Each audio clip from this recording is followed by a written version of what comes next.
Okay, there's a lot that's been going on in the wrestling business lately, and we talked about a lot of it on the NXT Popcast on Wednesday, that was officially debuted last Wednesday.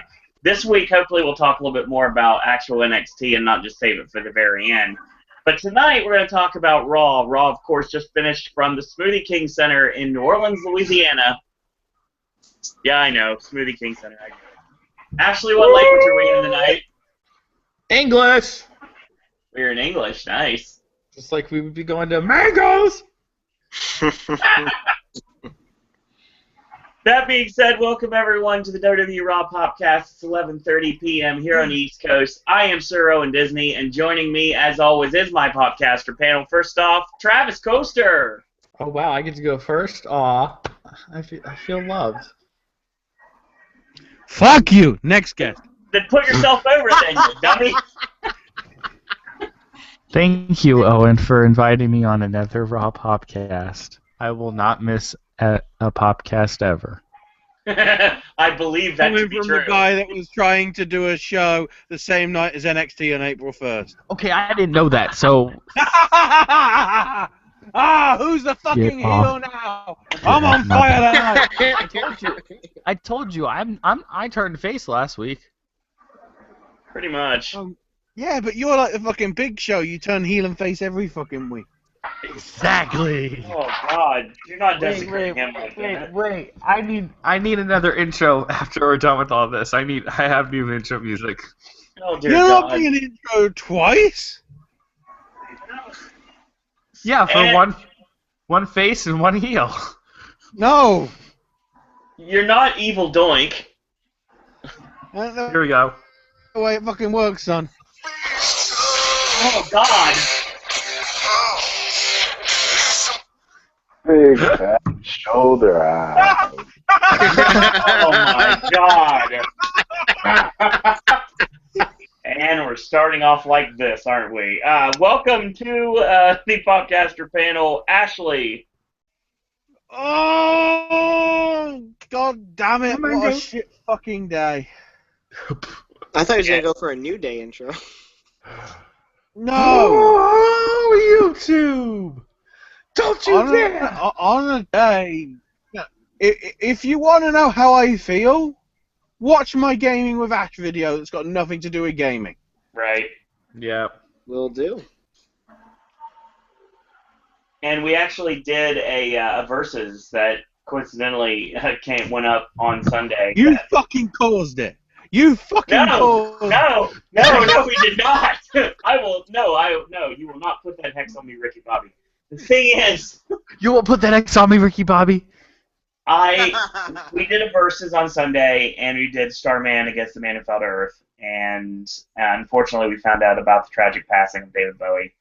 And I definitely want to, just like we did with the versus, and we did a versus with Labyrinth actually and Dark Crystal, that you can check out on the channel too. But Ashley put up a really solemn video, a really great video on his Gaming with Ash today, talking about David Bowie, and he will definitely be missed without a doubt.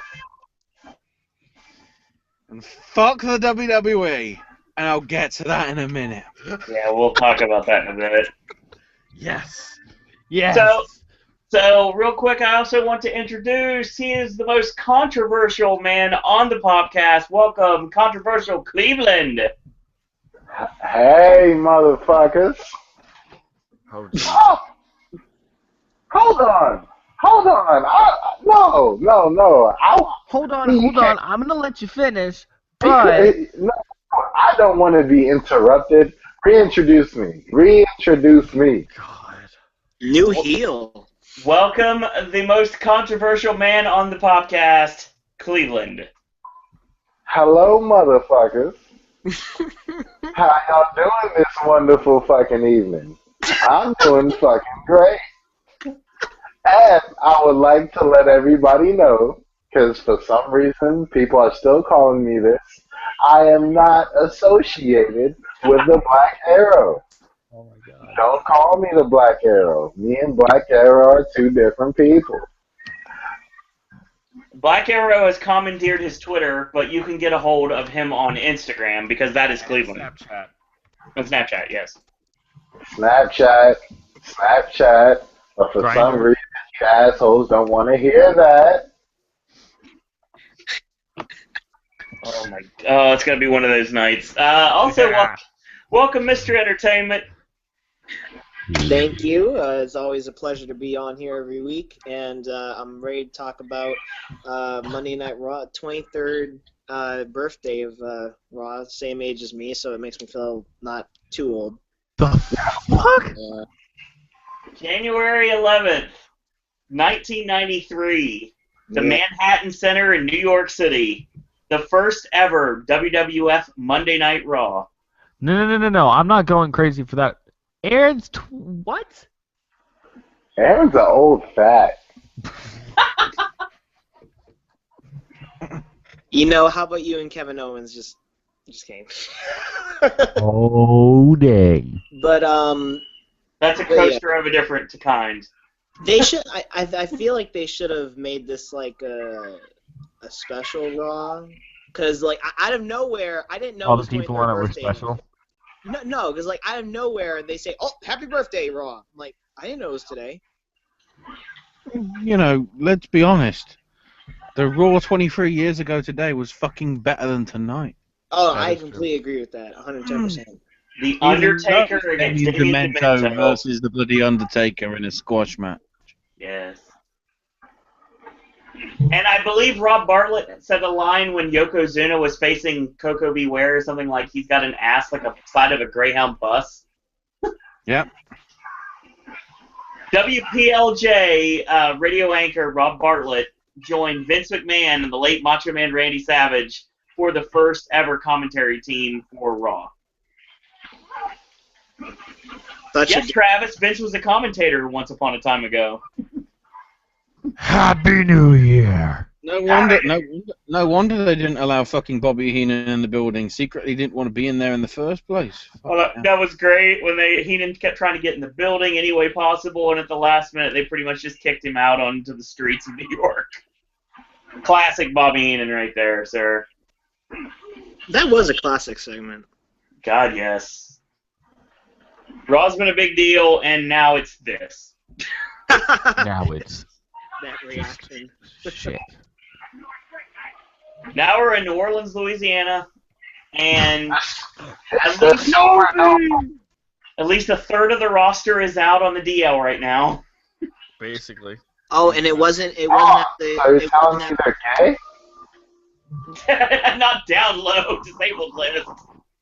and we have to say this Raw wasn't at the Silver Dome or the Super Brother. No, it wasn't. It wasn't at the Superdome, brother. Movie! Oh yeah, it was. Anyway, I just want to say something real quick. Oh, God. Hashtag clear Daniel Bryan. He's actually training for his return. Freaking clear him and make WrestleMania so much better. This Yes, hurts. I actually agree because, you know, like at first They I need was like, him. you know what, it's gonna take the shine from Roman Reigns. That just won't be Flair of him. But now I'm like, you know what? Maybe a good couple months without Roman Reigns wouldn't be so bad. Oh, a couple months without Roman Reigns would just be heavenly. A couple months without Seth Rollins is hell. Right. A couple months without John Cena is hell. A couple months without my dad is horrible. I knew you were going to go there. I did. I did too. Just waiting for it. So your life must be shit then. Well, speaking of that, I actually have a way to make it worse for me because I looked up where Raw's going to be next week, the go-home show before the Royal Rumble. The birthplace of this YouTube channel, the Nationwide Arena in Columbus, Ohio.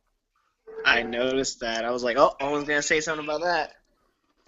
And tickets are still available for the Nationwide Arena next Monday night for Raw. Get Owen to Raw? Hashtag get Owen to Raw. Just like I said, get Owen to Money in the Bank last time. Yeah. No, seriously, if I had anybody here that would go to Columbus, that would be awesome. But unfortunately, I do not have anybody that would do that. So. Yeah, good luck trying, man. Yeah. Yeah, seriously, good luck trying right now. Yeah. So, Raw's going to be in Columbus next week, and of course, yeah, it's weird. Raw's going to be in Columbus next week, and the Royal Rumble's in Orlando, so yeah, it's a really awkward week for me. Yeah. To say the least. That's a good point. Yeah, exactly. Ashley, we're about 3 hours too early for that one. We're like 5 hours too early for that. After tonight's show, bar a couple of things, that is the moral of the story. Yeah.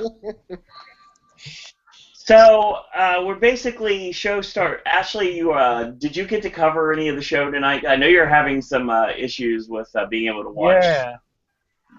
Yeah. So, everybody's on the stage. Okay, we're good. And McMahon and Stephanie come out and basically say how one of these people is going to become World Heavyweight Champion. And, you know, it is every man for himself, but, you know, basically McMahon goes, oh, it could be Ziggler. You know, get in the brass ring, and Cesaro's going, you fucking bastard. Yeah, no, It could be Owens, but he's fat. Stupid Kevin Dunn. The greatest first year in WWE history, or was it fucking Neville? Just a point, Slammy winners. And then McMahon says it's a new day, and, you know, New Day start dancing. And then Vince and Stephanie say that's not booty. Personally, I thought I left You've out already that. fucking killed this stable already by that line alone. You dumb shits. Well, the bad thing is, Ashley, that Vince and Stephanie were talking over each other. They were, one said not, one said ain't at the same time. Yep. This is what happens when you've got fucking no ideas. So then, Or a lot of all of a sudden, Johnny Depp happens, and the Wyatts appear. Mm-hmm. And Wyatt says, anyone but you, Roman. Oh, yeah. Apparently that fucking storyline's back. I guess. And then, you know, says it could, you know, as anyone, even Brock Lesnar. So then Roman comes through the crowd, and basically Reigns wants to know what happens if, you know, he wins. And of course, Vince and Stephanie, you know, maniacal laugh sort of thing. Maniacal laugh. Maniacal laugh. You know, let's see if he does win.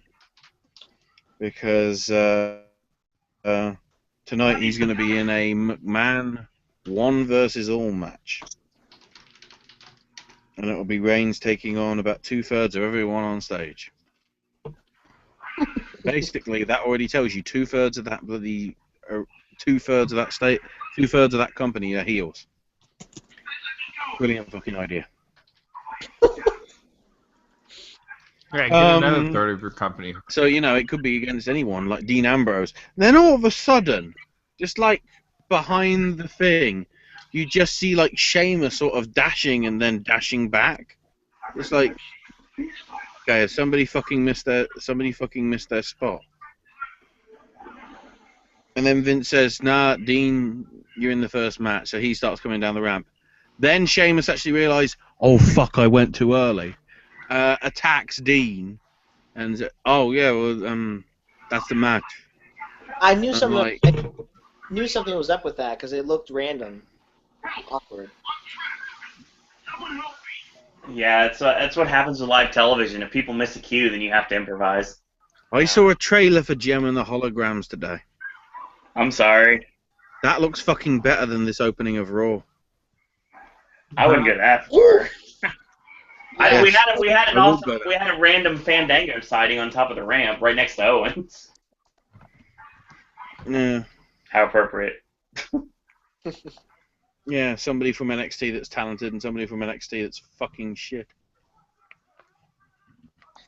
He's not bad. He shares his name with a fucking ticket service. He has a gimmick that's got over for a minute and they killed it. I can't wait for TNA to debut Ticketmaster next week. That's funny. Does Ticketmaster, is he a salsa dancer as well? No, he makes you pay 3 times as much for the tickets because Ashley, of reselling. I know who Ticketmaster is in TNA. Ticketmaster's Pepper Parks. No, I was going to say Ticketmaster might be the fucking baby. Ooh, yeah, I forgot about that. The baby's got its own fucking Twitter. I didn't know that. Really? At Baby Hardy Brand. Oh my god, kill me now. Follow it and do death threats.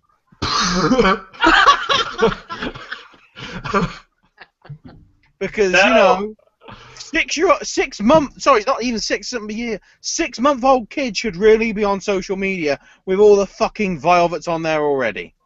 And yet Matt Hardy wonders why he, tweeted out earlier ago, he said, I'm always one versus all with the fan base of TNA. I just want to make TNA great again. Are you Donald Trump now? Wait.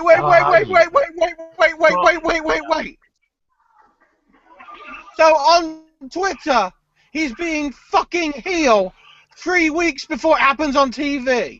You dumb shit. You absolute dumb shit. Exactly. That says a lot about your product. Everybody reads the spoilers and they don't watch the fucking television product. Fuck. My problem with it is on a network that I have no access to. Thank God Jeff Hardy took all those drugs, because I'd be embarrassed for him to be on the UK tour with the shit that's going to be there. Bar Mike Bennett. And he's in a shit... He's in a pool full of shit right now, son. Oh my god, what's going on right now? This is Ashley. I'm only just getting started. He's just still getting got You know what? So Dean Ambrose versus Sheamus. By the it. way, there is some breaking news. After this match, Sheamus needed 3 stitches to his forehead. Right. I don't know where it happened, but Only he got busted open the hard way. You can tell that because all the pictures are black and white because WWE are pussies. And he looks like he has a Hindu scar. Whoa. Well, it's funny because he said that it's not blood in a tweet. He said it's war paint. Okay, well, next time, throw your hands up in front of your He's head. morphing into the third part of the Ascension. Fucking dickwad, shitwad, and mohawk wad. Fucking hell. God, this is the reason people come to listen to the podcast. Hear Ashley rant about everything. Charlotte somewhere saying, "How flare you? How flare you talk like that about the people?" Right, Shut the flare up. Right, Flair and I'll Square. give you a flare. Rick, get off the fucking bottle of meth.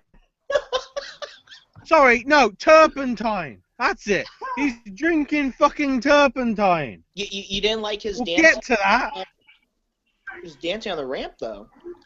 By the way,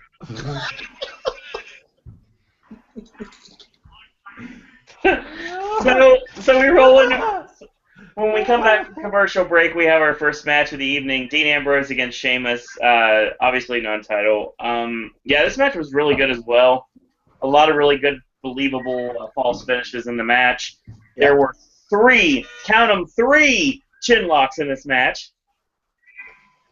There we go. All right. Yeah, it was a very well done match. Combo breaker. It basically ends with a double countout, pretty much. So Sheamus was going for an over-the-shoulder power slam on the floor and an escape, and he gets posted by Ambrose. He gets thrown to the post again, and the referee completes the count. It's like, I'm done with this, and counts out both men. And then after the match is over, Ambrose continues the beating on Sheamus, and here comes Kevin Owens out of nowhere, and he just blindsides him. Did anybody notice how Sheamus got busted open? I was trying to figure it out, but I need to go back to watch the match in order to see that. I don't know how he got busted open. I think He got a bicycle. I think he got busted open because he came in contact with the ring post twice, and both times he didn't put his hands up. Well, considering the fact that I've hit the post before hard way and it's not fun at all, Yeah. I can understand that that may have been what did it, and it wouldn't surprise me if that were the case. I have to go back and watch it again in order to check for sure. But yeah, you're probably right, Aaron. When you really think about it, that's probably how hard way happened. He probably didn't know the spot was going to happen. That's why he wasn't prepared. The bad thing is he did it again afterwards. He's like, he's Exactly. going to get posted. It's like, oh, I'm going to slam him face first into this ring post. Yeah, I was surprised. Like, he did it again. I'm like, oh, and then like in the replay when they come back from commercial break, you can see his face covered in crimson mask. But whoever was doing the camera work was good because you didn't see any of that. Because why not? It's PG. We don't want to lose our sponsor, Chex Mix. Yeah, Chex Mix presents WWE. What is going on? I want my fucking cereal. WWE has turned into NASCAR with its random sponsorships. Buy a fucking Volkswagen and put makeup on. Maybe it's Vince McMahon in a Fiat.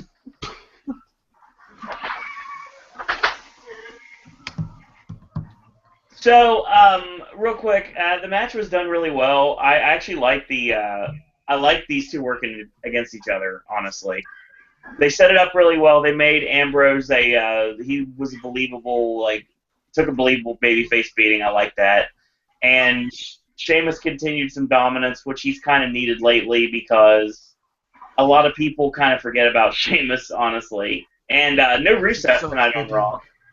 It's hard to forget him. My God, you can see him from a mile away. But the thing is, he's so pacey. That's the thing, though. I mean, he's easy to spot. But seriously, though, the match was solid for what it was. I enjoyed the false finishes in the match. I enjoyed the chinlock horn, obviously, every single time it happens here on the podcast. And I really like the fact that they're using this to build Owens and Ambrose. Basically, Ambrose is snapping to the point that there's going to be a point of no return for both men. And I think if they're smart, Ashley, I think we do. It's obviously not going to be a war because that's not going to happen until someone gets brought up to the main roster. But I would not be shocked if we don't see Ambrose against Owens in a ladder match at the Royal Rumble.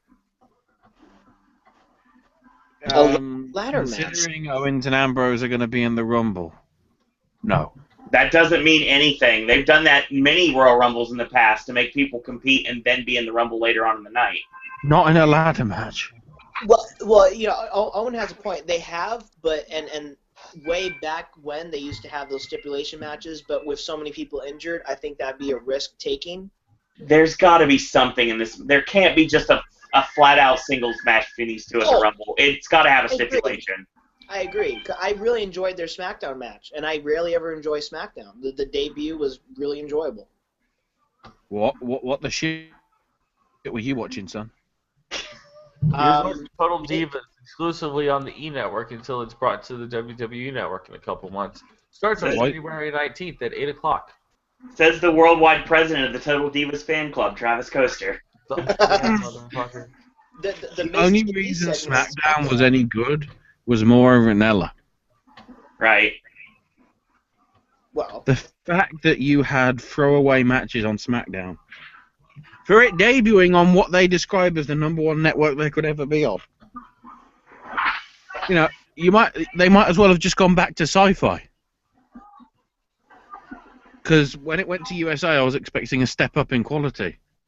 What you got was exactly the same. I thought it was above average show, but okay. I thought it was Yeah, good. but Aaron. You're SmackDown not shouldn't be alone. above average when it's debuting on USA. Yeah, absolutely.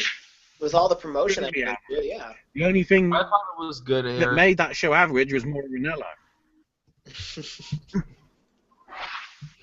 Well, the Miz TV had me dying. Oh God. Had me Rudy. rolling. We'll get to that. Miz We'll get to that. TV had me dying as well. Go to fucking shit. The only reason why SmackDown was fascinating is just like the only reason why tonight was fascinating. Same person, Yep. same person. And I ain't even going to talk about it, but all I wanted to say is that I have been voting for this man from day one. Right. Let me ask everybody in this room right now. If anybody want to be nosy and listen to us, they can, but I'm talking to y'all. Who was the first person to say that this man deserved a push? Me when he got signed into NXT about 18 months ago. Well, guess what? I didn't know you back then, so that doesn't count. We've been putting this guy over before we even done podcasts. Ashley and I have been doing that for a while now, actually. Who? But I see what you're talking about, honestly, Cleveland, because you have been somebody that's been championing this guy for a long time, and I'm very happy he finally got his just due. I feel like Paul Heyman. We'll talk about it in a minute, no worries. I feel like Paul Heyman. I notice all the guys that should get their push. Yes, but the key thing is, what does that mean for the other guy? We'll get to it because. Oh, I've got a great idea for that, but we'll talk about that in a minute. I've got some feelings on that as well. I mean, to be honest, we might as well skip the rest of the show because what the hell else happened? No. From what I've heard, we need to fucking mention what comes up next. Well, first off, you have to talk about Renee gets to talk to Dean Ambrose outside the trainer's room. Her boyfriend. Yeah. From And then, you know, Oh yeah, I have something to say. Ambrose turns into the Hulk. Oh, well, wait a minute. Hold on. Before you say anything, actually, I'm going to put you on the spot. Cleveland, what were your thoughts on the opening match? Wow. I feel like while I didn't really expect you to ask me, but like while I was watching the match, I felt like I was watching a slave movie because Sheamus got beat like a disobeying slave. Like I've never seen I haven't seen an ass whooping like that in WWE in a while, and the blood just added to it. Yeah. They're like two big brawlers going at each other. So. To be honest, though, when Sheamus is with someone that'll work just as snug and tight as he will, then he's actually a lot better. And Ambrose is not afraid to take a beating. Watch his CZW stuff, folks. You'll know what I'm talking about. Howard Finkel said it best on Twitter. He never stops in the ring. Ambrose is always on the move. Yeah, exactly. Speaking of that, Aaron, you thoughts on the match? I retweeted a tweet. I forgot who it was from. It was a hard-hitting match. I enjoyed it. I mean, that's how I like how I think the last couple of weeks of Raw have been like, a little less talking than the usual 20, 25-minute promos and Thank God. for a match. So, and Vince McMahon 3 weeks in a row, it works. It's great television. So you're that much of a pussy, you just retweeted somebody else's thoughts on the match rather than give it yourself. Because I was already going through my feed, and it literally how it was worded, it was like how I was gonna say it. So I'm like, oh, okay, I figured just retweet it because that's exactly my thoughts. That's why. Travis? Whoa! I just saw something that was pretty cool. We'll talk about that later. Travis, go. Yes. I'm watching fucking this man. It was okay. I was driving home, so I listened to it. Oh, yeah, that's right. You weren't able to really check out the match in general. I completely forgot about that. Well, that was the old I saw school the next one, though. Old school WWE radio. Yeah. WWE Radio, provided by Sir Owen Disney. I'm telling you, I could do it easily. Or you want to go back to the old way of me calling matches instead of like just talking about this? Remember, kids, call 1-900. Charge your parents' phone line up the ass. 1-900-909-9900. 1-800, go suck a dick. Whoa. Well, that was random. I think Or hey, I got a better you'll one. find that's coming up later. I got a way better one. Give me a second. No. Yes. This is literally gonna take 8 seconds. That's what I said. 1-800.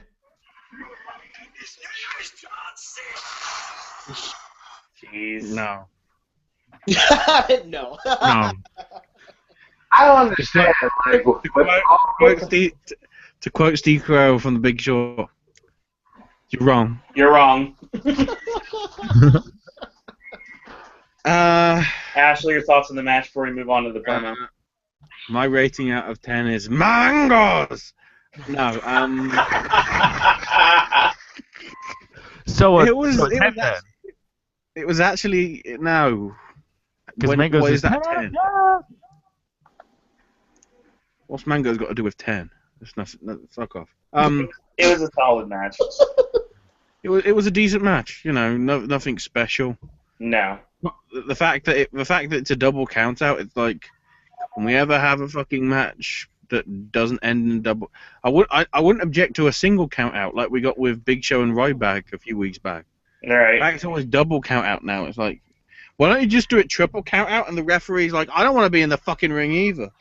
That's the Ryback matches. What the fuck? So yeah, Renee wants to check on Dean, obviously. Yeah.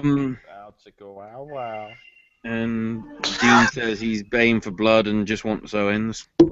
Clearly never gets him because that's the last we see of him and her. So, you know, hashtag Titty Master. I mean, like, come on. Ambrose just wanted her to touch his chest during that segment. Let's just be real. Compelling television. I think Ambrose wants her to do more than just touch his chest. Hey! Family-friendly show. She wants him to touch Friend zone. She wants him to touch his finger. Because John Cena! Oh, God. The almighty dick. Kevin Dunn? Whoa. What up, dick troll? I was thinking of Johnson. I was thinking Dingus myself. Oh, so you were thinking of me. What? Dad calls me Dingus all the time. You watch The Hateful Eight, you probably will get mad at your dad. Really? Oh, shit. So, Vince and Stephanie are backstage, bump into Paul Heyman, and says, you know, how they bring Lesnar's name into it, but Heyman says Brock's a prize fighter, and, you know, he isn't really interested in a Royal Rumble. He wants WrestleMania. And Vince doesn't like it. The guy that has run out of fucking ideas because Cena got injured doesn't like the idea of Lesnar being the main event of WrestleMania. He's truly fucking lost it, ladies and gentlemen. Even from a storyline perspective, that doesn't make any sense. Yeah. You are an idiot. Ha ha ha ha ha ha ha ha. Take that, bitch. Then, you see, this is why I need to clarify something. Has the makeup changed already, or was this the actual David Bowie tribute? This was the tribute. The one that was teased on Twitter. Yep. Good. So yeah, Stardust comes out. He's facing Titus O'Neal in a feud that never ends. Big thing to note, though, the face, Titus O'Neal, nobody gave a fuck about. No reaction at all to the crowd. Be like, perhaps they got the early warning that there was no Divas match on this card, so they were like, well, this has to be the piss break. I mean, both Titus and Stardust deserve it a lot better than this. Yeah. Especially Well, I don't know. Did any of you catch Cody Rhodes? He tweeted CR. There is no Cody Rhodes. Only Stardust. No, if you watch Up, Up, Down, Down, you'll see that it's a very confusing situation. Oh, wow. Is that the one that he plays Battlefront? Yes, DVD. I've actually watched that. I only watch the ones with Sasha Banks because. She's in the background of the Madden tournament final the whole time. Oh, well, we know what Aaron's going to be doing after the podcast. Ashley, will you help me with that? Mangoes! No. Mangoes, yeah. Seeing Sasha Banks in the back of the Madden 16 tournament final. Mangoes!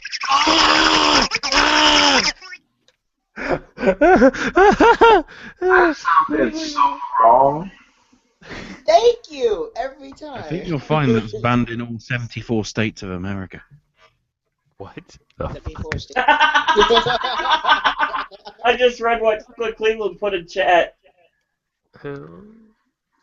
That's great. Baby sits Mike. Is the Black Arrow taking over the comments in chat, or is that you? I let him do whatever he wants. Okay, I thought so. Just making sure. That's a smart move. Probably best to do it that way. Yeah, it was really nice because this match lasted 14 seconds. Cody was doing a really nice tribute to David Bowie with his face paint. I thought that was really well done. Apparently that's all he was fucking allowed because it changed by the end of the night. Right. Thanks, WWE, you shit. 8:49, there was a chin lock. Oh, no. So Stardust hit the side effects, and he had it up top, and he basically leaped over Titus, and Titus caught him with the clash of the Titus and got the win. Match is over, so Stardust attacks him from behind and throws him into the barricade a couple of times. I don't know if this feud is going to be worthy of the Rumble or not, but at this point, when they're begging for matches, I wouldn't be shocked. Kickoff show. A kickoff show, or they will definitely eliminate each other from the Rumble. Yeah. Kickoff show makes sense unless they set up something for SmackDown. I don't know. I see him going into the Royal Rumble. Well, I see him going into WrestleMania as Cody Rhodes. I think you're right. Yeah, like I see him having a gimmick of him basically just wanting to live up to his father's name, and just going at it hard body. He can't be a heel no more. I would like it to be like Stardust puts his career up against Titus. Titus beats him, and that brings Cody Rhodes back. I can dig it. So he beat Stardust. He didn't beat Cody Rhodes. They're completely two different people. So I think it would work. But yeah, I don't have a problem with these two at all. I think they have decent chemistry in the ring together. I like Titus's power offense. I think he's over with the crowd. Not so much in New Orleans apparently, but usually he's over with the crowd. Stardust has been great nonstop. The problem is they really don't give him much to do. But his stuff with Titus was comedy gold in the Star Room, and this feud has actually worked. I mean, it sucks for Darren Young because he's off television now, but I mean, this feud actually has worked in the short term for both men. Travis, what did you think of the match? I thought it was great. I want Titus to get more good matches. Fair. I completely agree with you. Aaron? It was a thing. Wrong person won for obvious reasons. Not much else to say about the match. Just one of those feuds that just never ends, and I want it to end, and I should have really just tuned out. Cleveland? I really could care less when it comes to Titus O'Neal, but like I honestly feel like from a guy who's like been hands-on trained by Randy Orton, who's been under like countless, like legends. I think like it's about time like he leads his own like being Cody Rhodes, not Stardust.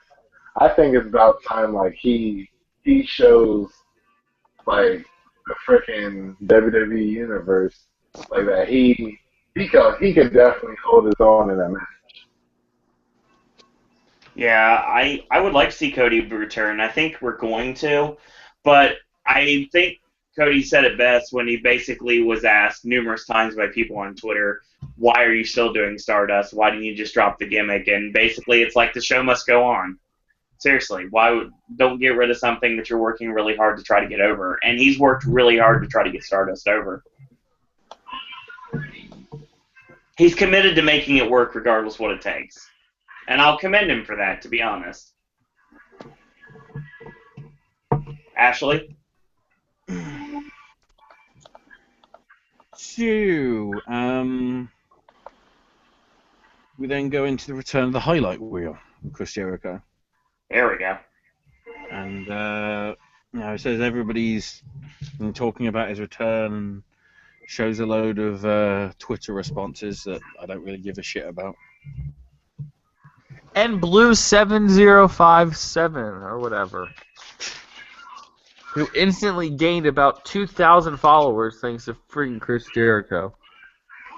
I thought I was going to gain a lot of followers from when I was mentioning the Raw pre-show, but I guess Shut up. Nobody watches the fucking Raw pre-show, you dumb shit. You guys do every week, so that your argument is invalid. You know what people think about you getting on the Raw pre-show? Okay, I can say the same about you if you get on the Raw pre-show.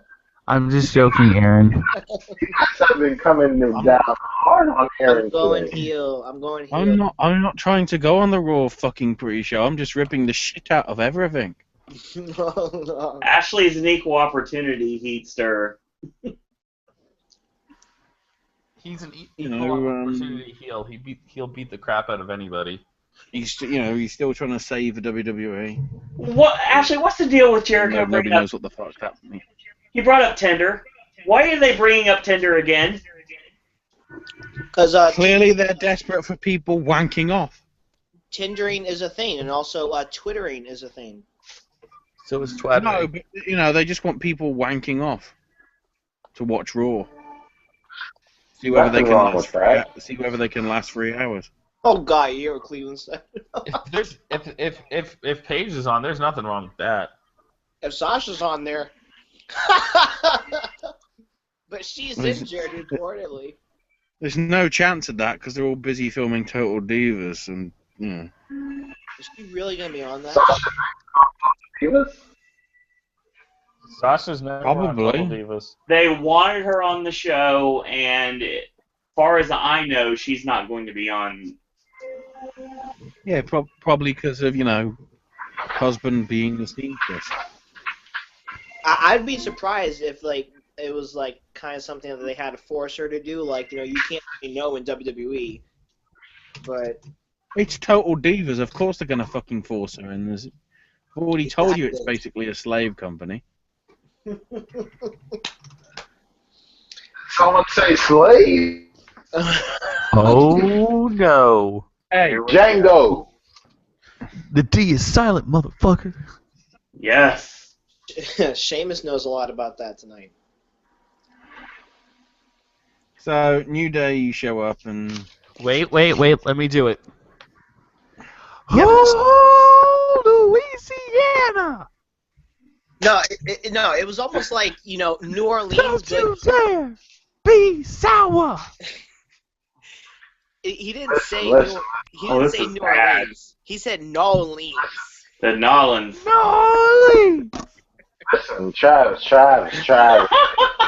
Oh God.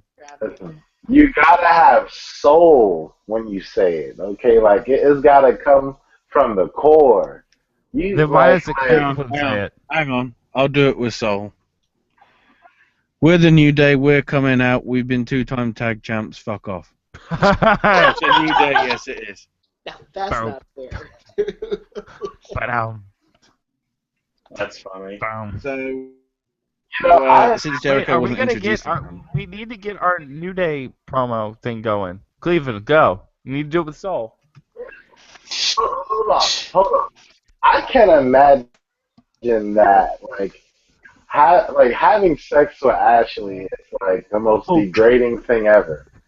Ashley? I just see him like I see him like just throwing so much bashful thoughts at the female whenever she doesn't do something right. stress on the word bash. Oh, you call that a bloody blowjob, eh? Oh God! No, that's what Sheamus got tonight. Oh. Can we please get that New Day thing so we can move on? All-knowing!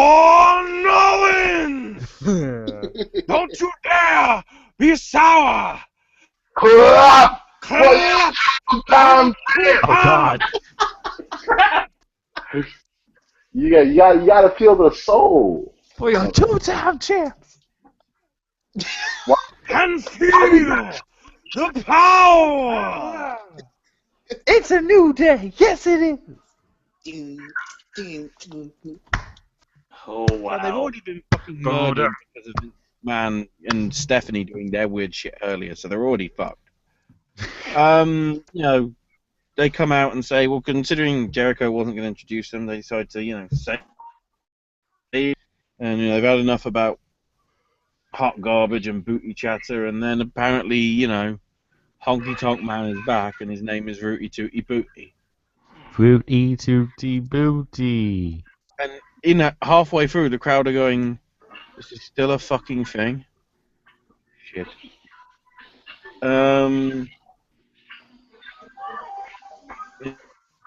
They say that they're the tag champs. They're the real, tag team of the year, and Which they are.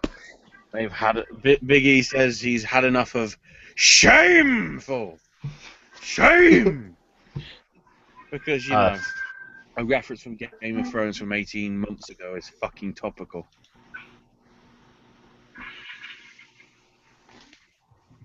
So then, the Usos come out. Oh God. Fuck the Usos. And then this Fuck happens. the Usos.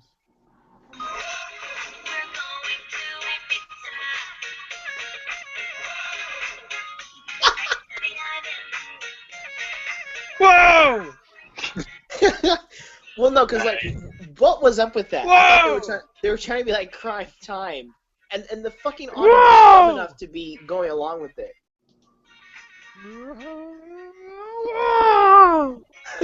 I like the fact that they said that the Usos were a worse team than Ricky Gervais and Mel Gibson.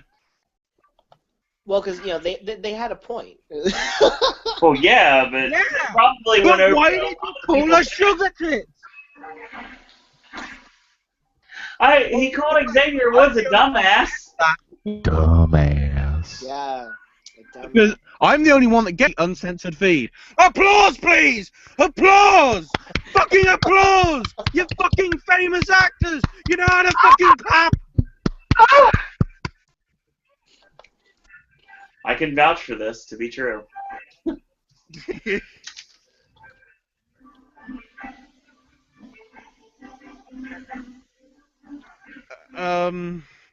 Continue.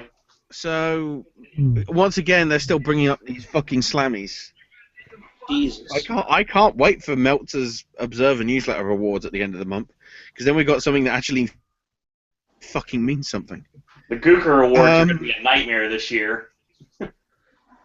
So then, everybody was thinking, oh, it's clearly going to be six-man tag, but they fucking pussied out in the end, and it was just a plain old tag with Kofi and Big E versus the Usos, with Xavier and Jericho in their respective corners, because apparently Chris Jericho is fucking Samoan. And Jericho broke the trombone. Nobody gives a shit. Jericho broke the trombone. I was Francesca's You gonna need a fucking blowjob. bitch. legit pissed when he broke it. You. Francesca's gonna need a new blowjob. I'm just. I know I'm not allowed to say the C word because it's a really, really bad word. But Jericho, that's you. Well, no, You don't break you know what you can say? You can your say, wood trombone. in order to counter that word, just like we counter with Nashville, you can say, "See you next Tuesday." No, it's too long. No, just say Scunthorpe. Oh, Hey, Travis. Yes. I heard that before. Ah, Nigga! Nashville. Shit, man. I've been trying not to say it. This is turning into a freaking Bud Light commercial, okay? Hey, Guys. I went how long without saying the N word? like 5 seconds. No. We lasted about 15 minutes. Yes, my bad. And You to know be what? honest, you saying that word is more entertaining than Raw tonight, so I congratulate you for it. I just want to say one thing about Chris Jericho. Dude, you are literally just a dipshit. No, he isn't. biggest No, he isn't.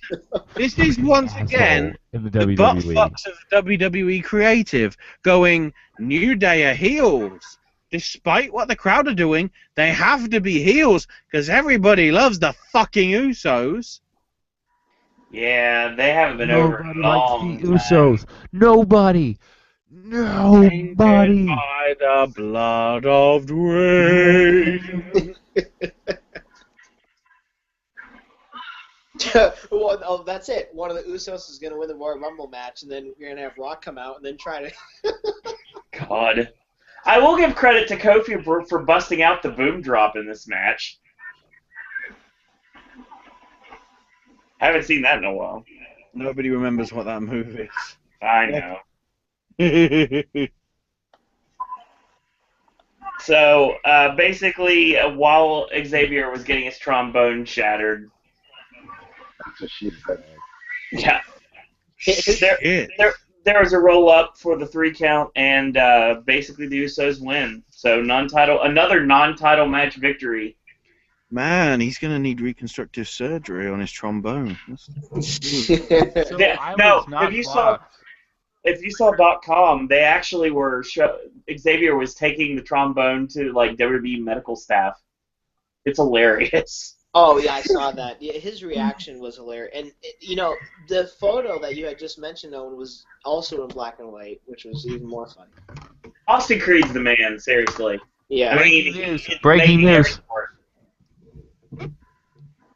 Give me a second on these breaking news.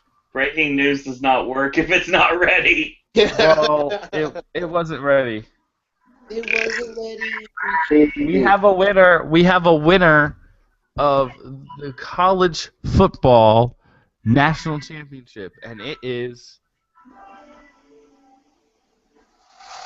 the Alabama Crimson Tide.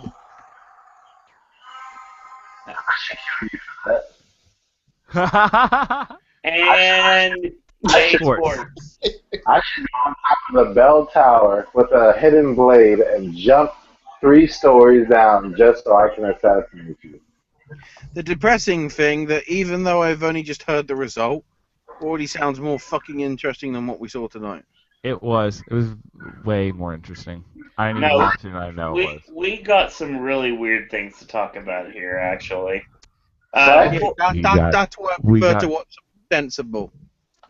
We Fucking got hell. some bitch that hasn't been on a card for like who knows how long. What the hell? Okay, hold on. Before we go on to the next segment, in which is we're gonna get to a really weird segment. Next segment. Travis, tag match. Travis, tag match. I love the New Day. Fuck Yeah. Jericho. Damn. Dude, you are seriously That's not just... really opinion at the match. That's just, bias. Yeah. Oh, and the match was good. It was long. It was good. Aaron? Same case as Stardust and Titus O'Neal, the wrong team won. Because, why not put the Usos over instead of the New Day? But, New Day... You need to build a team up to go after the New Day, and the Usos are not the answer. Yeah, I think that's the problem. That is the problem. And New Day... here's a good stat, and I saw it. It was a 32-minute segment, the highlight reel plus the match. So in total, 32 minutes. I like the New Day, but I don't need to see them for 30 minutes. As entertaining as they are. I'd rather watch them than the Authority right now. Yeah, but this is a time where we need to see people stepping up because John Cena's gone. So, and I would like to see someone else other than New Day stepping up because they've been stepping up for the past few months. They've been entertaining. They made my summer watching Raw really entertaining. You do realize when they find that they have something great, they drag it into the ground. They have a good track record of doing that. So, yes.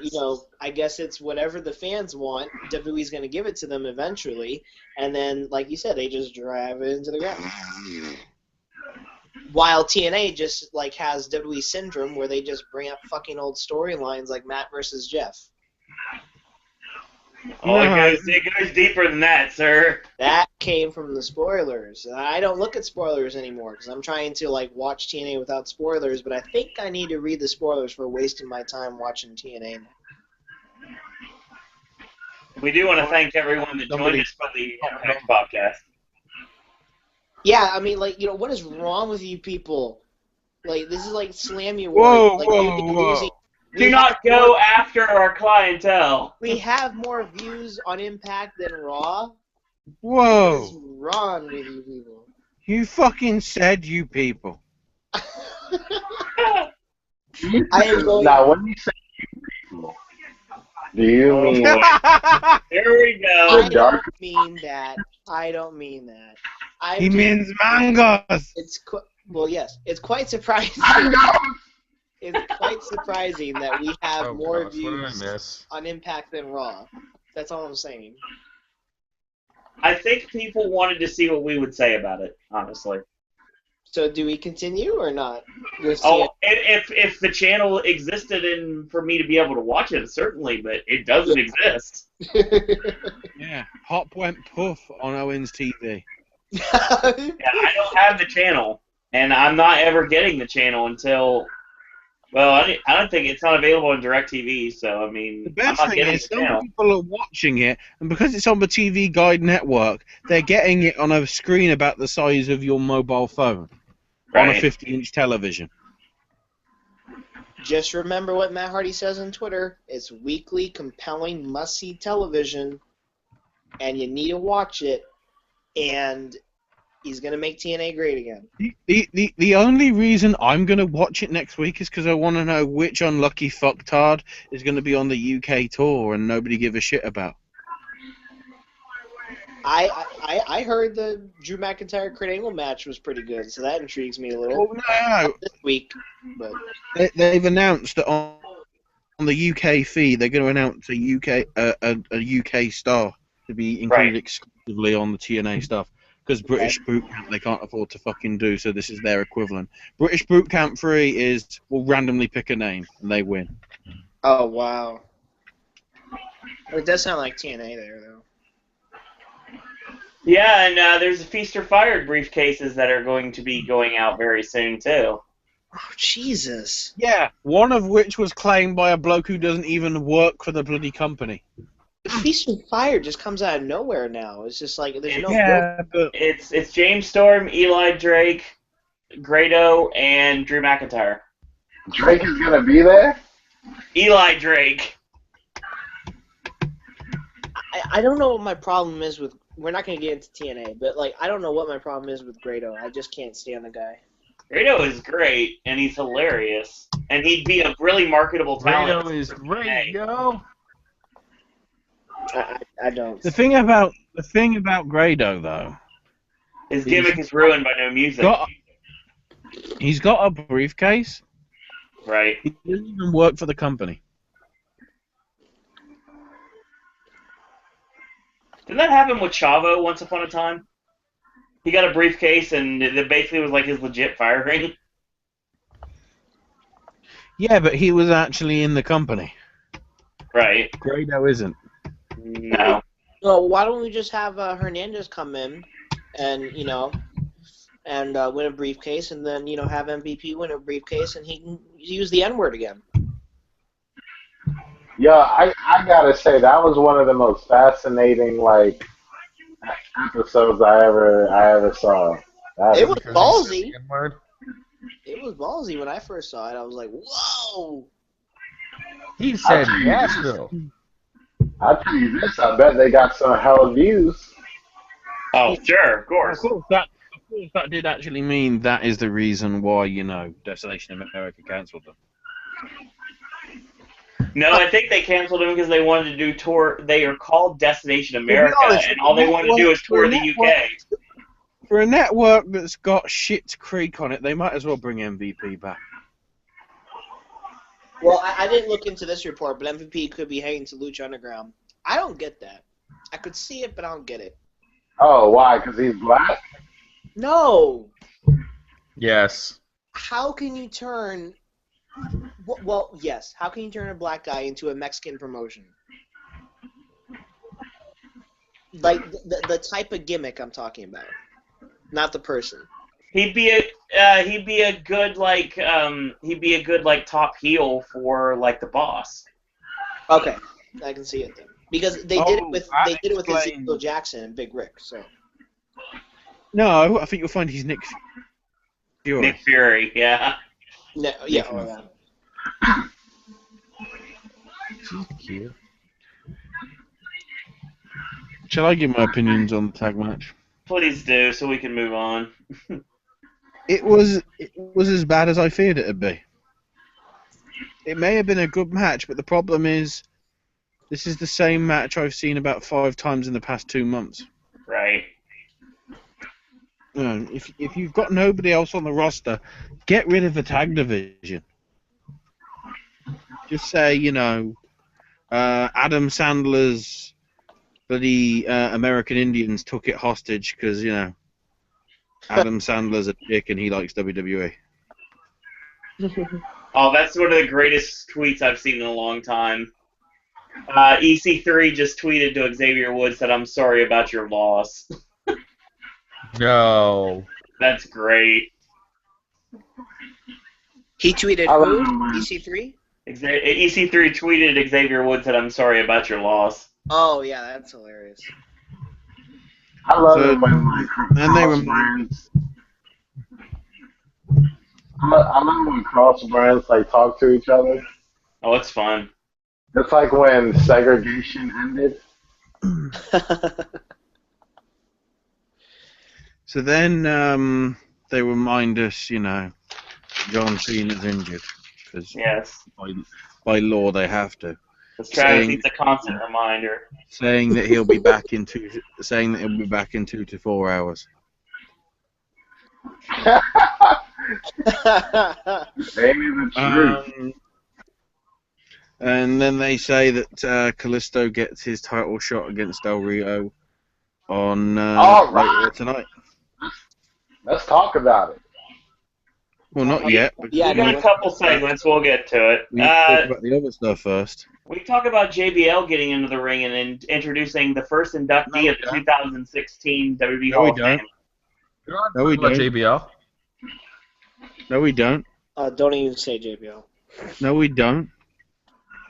Don't skip the lines, motherfuckers. Next segment. Yeah. Paul Heyman and Stephanie are backstage. Basically, Vince can't be bothered to be in this thing because he's trying to manage the shit show that is Raw.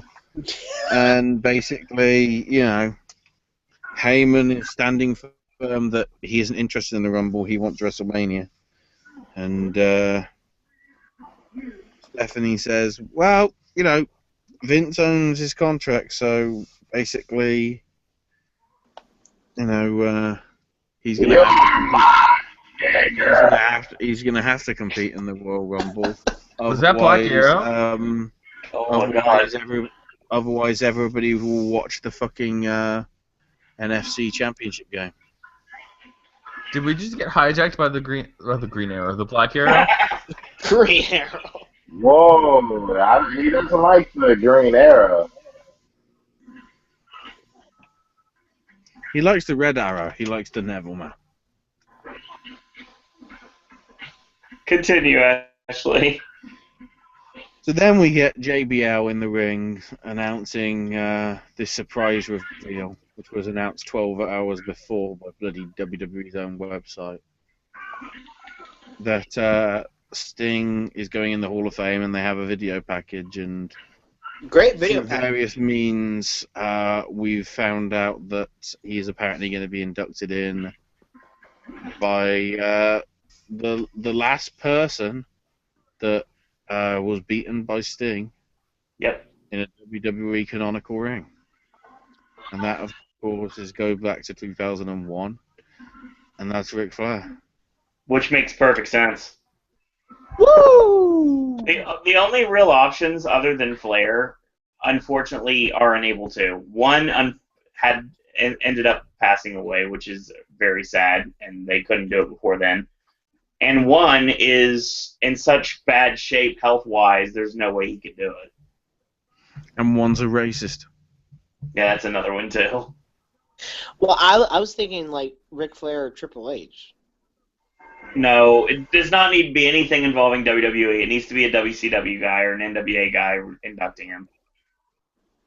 Because his WWF run has been horrible. Is this where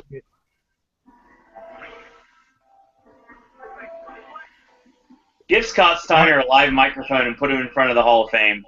Oh, God, no. Yes! No. Is this where I pitch my idea? Go ahead. This is the ultimate ballsy thing, but I think, one, it would crash the network, and two, it would crash the network. So we get to April 2nd, Hall of Fame ceremony.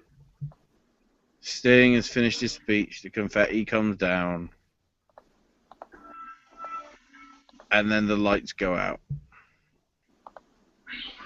and a gong strikes. The lights come back on, Undertaker's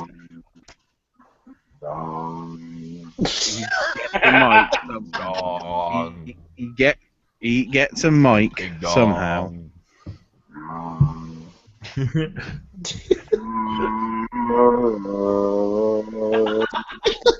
Shut the fuck up!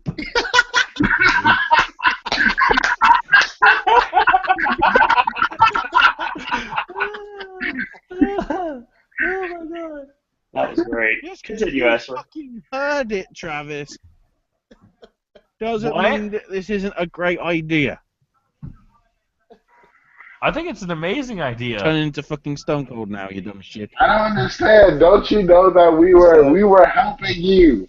We was helping you. We were helping you. We was I setting the don't scene need like you knew that.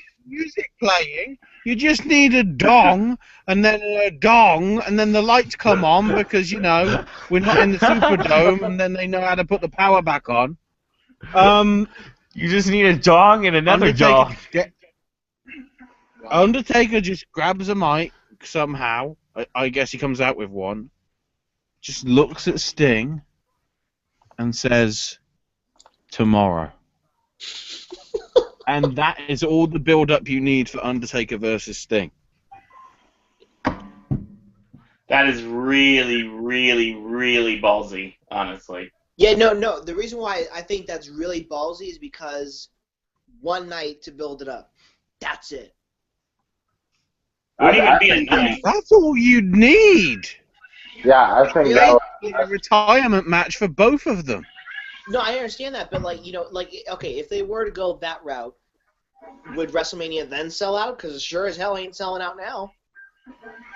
That card is going to need to. The problem for me isn't the live crowd. Yeah. If you say to people that have never bought the network before, oh, by the way, that dream match between Undertaker and Sting, it's happening today. Get your free month of the network now. I think that would be a giant draw. Could crash the network, as I'm saying. But if you want the casuals to come in, which is clearly the whole point of this WrestleMania, because they've got the chance to make it the biggest crowd ever, and Yeah, that's what I was talking about. Biggest viewed thing ever. Hell, people might still be buying it on pay-per-view, just for buying it on pay-per-view's sake, rather than just the network. Don't pay $59.99 for this pay-per-view when you can pay $9.99. How much, Aaron? $9.99.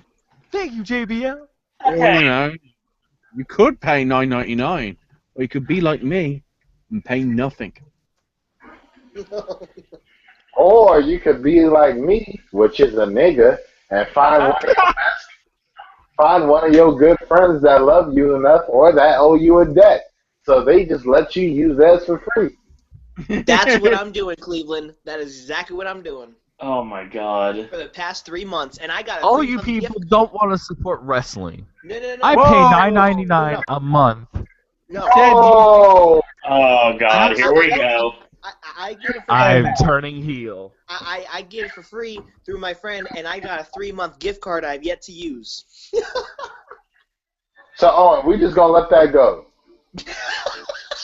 I don't know, man. Seriously, I paid for the network, and if you can get it through other means, then sure, but still support the company. We just gonna let him say what he said. He said you people. You people don't want to support the WWE. Well, not buying a network. No, as Owen said, I'm equal opportunities. I don't give any money to TNA. Nope. Don't give any money to WWE. Thank you. I only give money to Shikara. Or I spend money on merchandise, personally. Or NXT or I Believe in Wrestling, in my opinion. I spent a lot of money on NXT. That's not it. That's still under the WWE banner for me, so there was $0. Where's that sign, JBL? Bogan! Hell, if you were that ballsy WWE Network, you'd let people see WrestleMania 32 for free. Didn't they do that last year? No, I'm saying everybody. Right. Oh. Not 3 months. Oh. If you have an account, right. WrestleMania Sunday is no paywall. See, here's the problem, Ashley. Like, I'm a first-day subscriber to the network, and I've never, stopped being a subscriber. I don't get free months. Which is always been... I don't get that. That's why I actually stopped. If you want to do the ultimate taster of the network, have the access for the 24 hours of Sunday. Depending, obviously, where you are in terms of geographical stuff and whatever. Right. Have people try out the network, catch up on whatever they want to before WrestleMania and after, depending, how long it goes and whatever, and do it that way. And then some people will go, oh, I missed out on seeing that. It's only $10 a month. I'll go in for it. Yeah. I see. Like I said, it's a gamble regardless of what you do here. If you want the numbers for the network to go up, do something ballsy.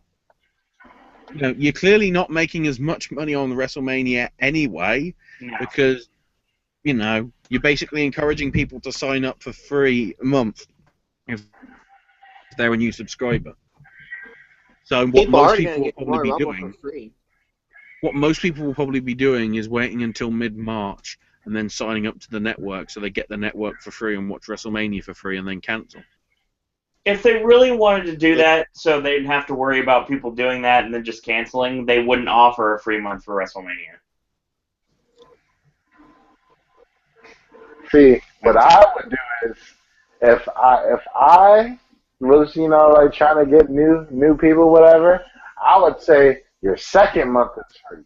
So at least I get a good damn $10 out your punk ass before you quit on me. That's a fair point. I mean, WrestleMania is in disarray right now anyway, but I mean, if you had a card that featured Sting and The Undertaker, Triple H and The Rock, and Brock Lesnar and Roman Reigns, I think that right there would do enough buy rates that WWE needs. Oh, how do you know Brock Lesnar is going to go against Roman Reigns? And bring back I brought this up last week. Yeah, I don't know who Brian would face at this point. I've got a lot of ideas, but I don't know if they would go that direction or not. I like to see Brian. I like to see Brian and Owens. Clash of the Champions. Anybody. But you, Roman. We'll talk about that in a minute. Shut the fuck up, shit-tard Wyatt.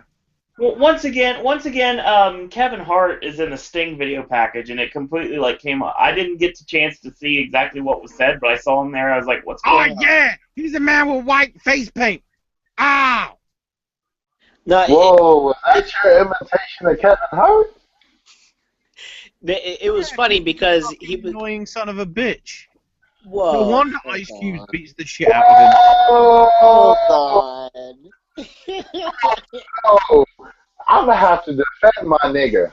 Are we just gonna let that slide? Oh God! Let that slide, Owen. Everyone knows my opinion of Kevin Hart movies. For anybody that was associated with any of the two ride-along films, fuck them. Yeah, those movies are really bad. Really? I've said before, I went on record and said before, Kevin Hart's stand-up is awesome. They stereotype him in movies, and they make him into Chris Tucker, and that does not work for him. He's better than Get Hard was fucking terrible.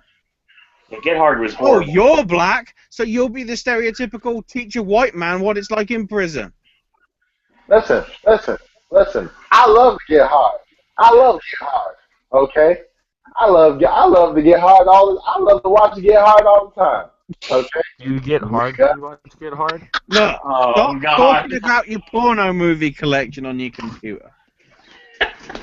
First off, I want to let you know it is 2016. Nobody keeps a collection anymore. They just go to Xtube, Pornhub, MILF.com. He's naming websites, everybody. You don't want to look at my fucking hard drives then, son. MyFriend.com, Penn's Island. Don't go there. Don't go to Penn Island. For the love of God, don't go to Penn Island. What you know about Penn? Shut the hell up, bitch. Just sound out the actual word of what he's trying to say and understand not to go to that website. Home of Dickie Mouse. Dickie Mouse and Donald. See you next Tuesday. Can we talk about the Wyatts promo now? Speaking of the Wyatts, I'm watching SummerSlam right now, and the Wyatts are actually on site SummerSlam right now. It's Bray Wyatt and Luke Harper and the Fireflies. And Snapchat. Oh, dear fuck. Wrestling time. Wrestling time. Happy Wyatt New family. Year. Fuck. So Bray's about to start speaking until the worst bit of music since the League of Nations. It's bad theme, I'll give him that. It's so bad. And the Social Outcasts are out. And, they're together like the Wyatts are. Free Damien Apparently the only thing they Sandow. have in fucking common. I And really so- didn't know why they were confronting him at all. Grab So, your bottle of penicillin because we're going viral. Basically, No goddamn sense. Heath Slater is like, my name is Finley, and I love to fight. Fight. Nice. So we get a random 4-on-4 tag with the Dane Wyatts taking on the Social Outcasts. Dane approves. Unsurprisingly, they fucking job practically to Braun Strowman. So I sort of called it last week that they chickened out and didn't use Brock. Instead, they used somebody that can't even fucking wrestle. Well done, WWE. I hate Braun Really people Strowman. scared by him now. Strowman is horrible. What does he yell out on? Horrible. No. Like, was he yell out during the matches? Nerds! You want to know who Braun Strowman reminds me of? You ever played Mortal Kombat? Yeah. You remember like in the older ones, the big like 3-arm bitch that like you couldn't beat for no reason. All the fuck he does is stand there and swing. Goro? Shiva. Goro had a shit ton of arms, didn't he? Yeah. I stopped playing Mortal Kombat after 2 because I didn't go any further than that. I stopped playing after Mortal Kombat Origin Sub-Zero.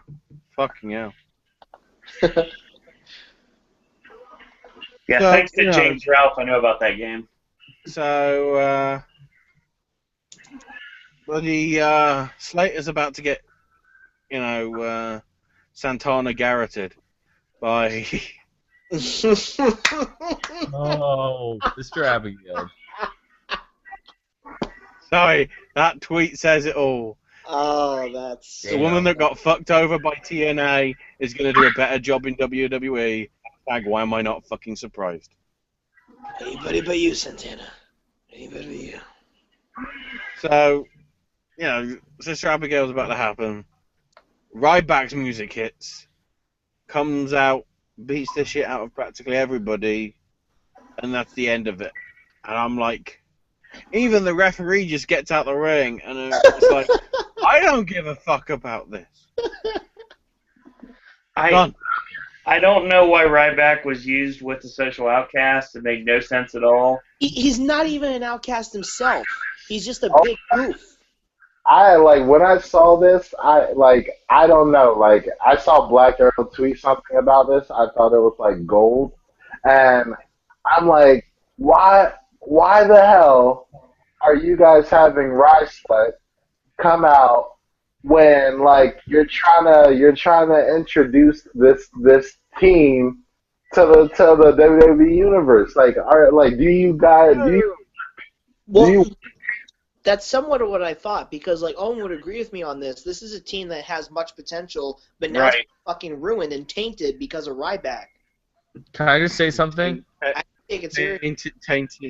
Tainted by the injections of Ryback.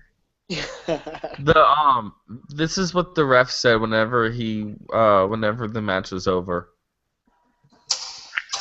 Fuck this shit, I'm out. Fuck this shit, I'm Very out. true. Okay. Very, very true. A lot of the refs were saying that tonight. This match was nothing. It wasn't even a match, really. Not even a match. They can't even review it. No, I'm not going to. Sit segment. Next segment. Fragrant. All I have to say about this is that I think only Heath Slater and Bo Dallas should talk in this group. I don't think nobody else should. Well, yeah, because That is party time. Well, Yeah. we've heard enough of Adam Rose. I just see the weird thing about the whole storyline is it'd be great if Leo Kruger was the one in the Wyatt family, Exactly. but that's not the situation. unfortunately. I mean, fucking care. I wish they made like an angle where Bo Dallas is like coaching Ambrose, saying that nobody's gonna oh, nobody's gonna take you serious if you keep this whole party gimmick up. And then he sort of coaches him into becoming who he was, Kruger. Mm. It would have been nice, but unfortunately And then he gets raped by a chicken.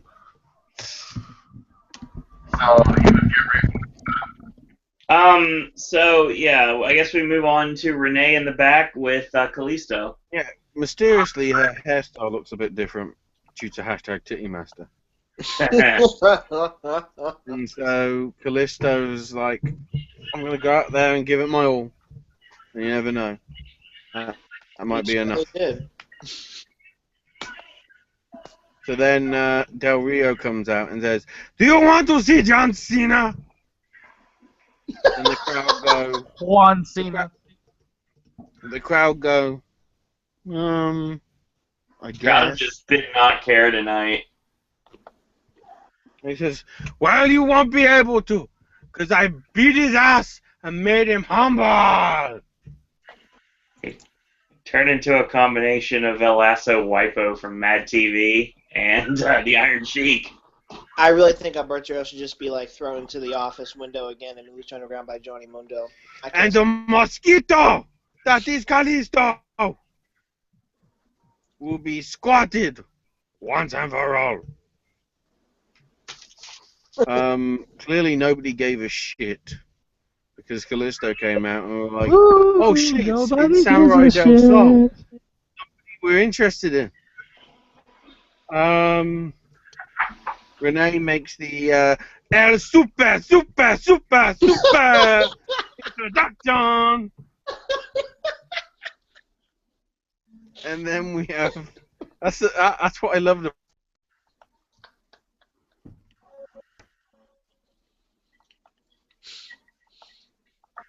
Go ahead, Ashley.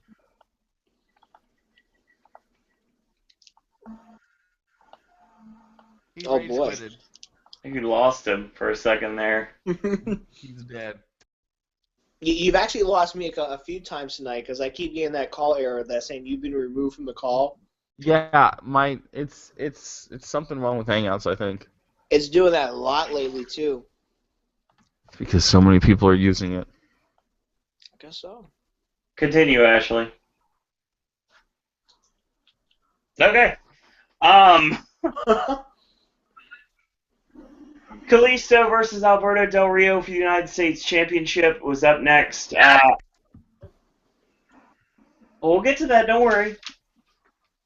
So I didn't hear anything, so it must be someone I can't hear. there were 2 chin locks in this match. So there you go. Ashley can't sound the chin lock horn, apparently. Close enough. That was really close enough. Wow. This is the art of Lock. He'll be back. So Kalisto went for a Rana on Del Rio on the top, and he did the flip, and it was like a delayed sell from Del Rio. It looked really strange because he had the head scissor and he flipped over, and then Del Rio kind of paused and then flipped. It looked really awkward. I did like during the match that Kalisto went for a tope. He got caught, and Del Rio sidestepped him and sent him into the barricade, which is a nice little callback to Daniel Bryan versus Chris Jericho from the first episode of NXT, when that same exact thing happened.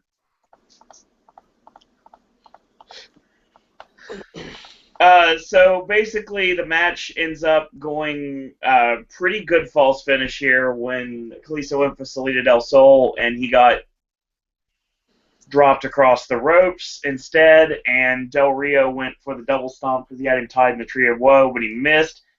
The Snap Rana got a near fall, and he went for the Salida del Sol again. He escaped out of it, round kick to the ribs, and a front roll by Kalisto scored the championship. So Kalisto wins the United States Championship in a solid match against Alberto Del Rio. And I'll give props. Lucha. I'll give props to the person on Twitter that said I felt like we were watching the El-Ray Network.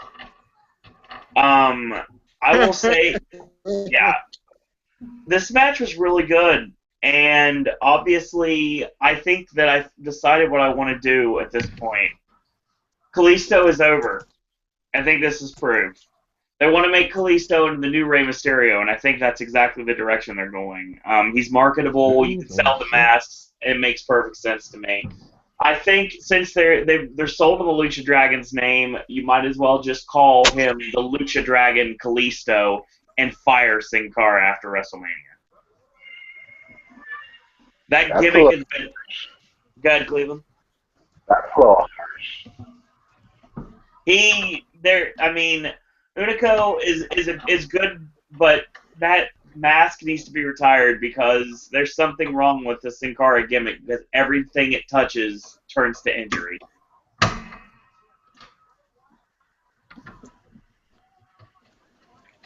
So I think I'd make Kalisto a singles and let him be the Lucha Dragon Kalisto. Well, it's clearly that he's going to be singles now. Just judging from this, I was legit shocked. I didn't know it was going to happen tonight. We had just crowned a new champion, 2-3 weeks ago? Right.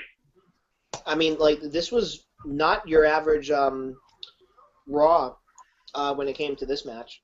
It was something that had to be done, though, to be honest, because they get the title off Del Rio, and they'll either do the rematch at the Rumble, which may or may not happen, or they'll move on after that. I don't know what they're going to do with Kalisto as champion. I don't think he's transitional. I think he's actually going to hold it for a bit. Or they could just flip it back to Del Rio on SmackDown tomorrow night. It just depends.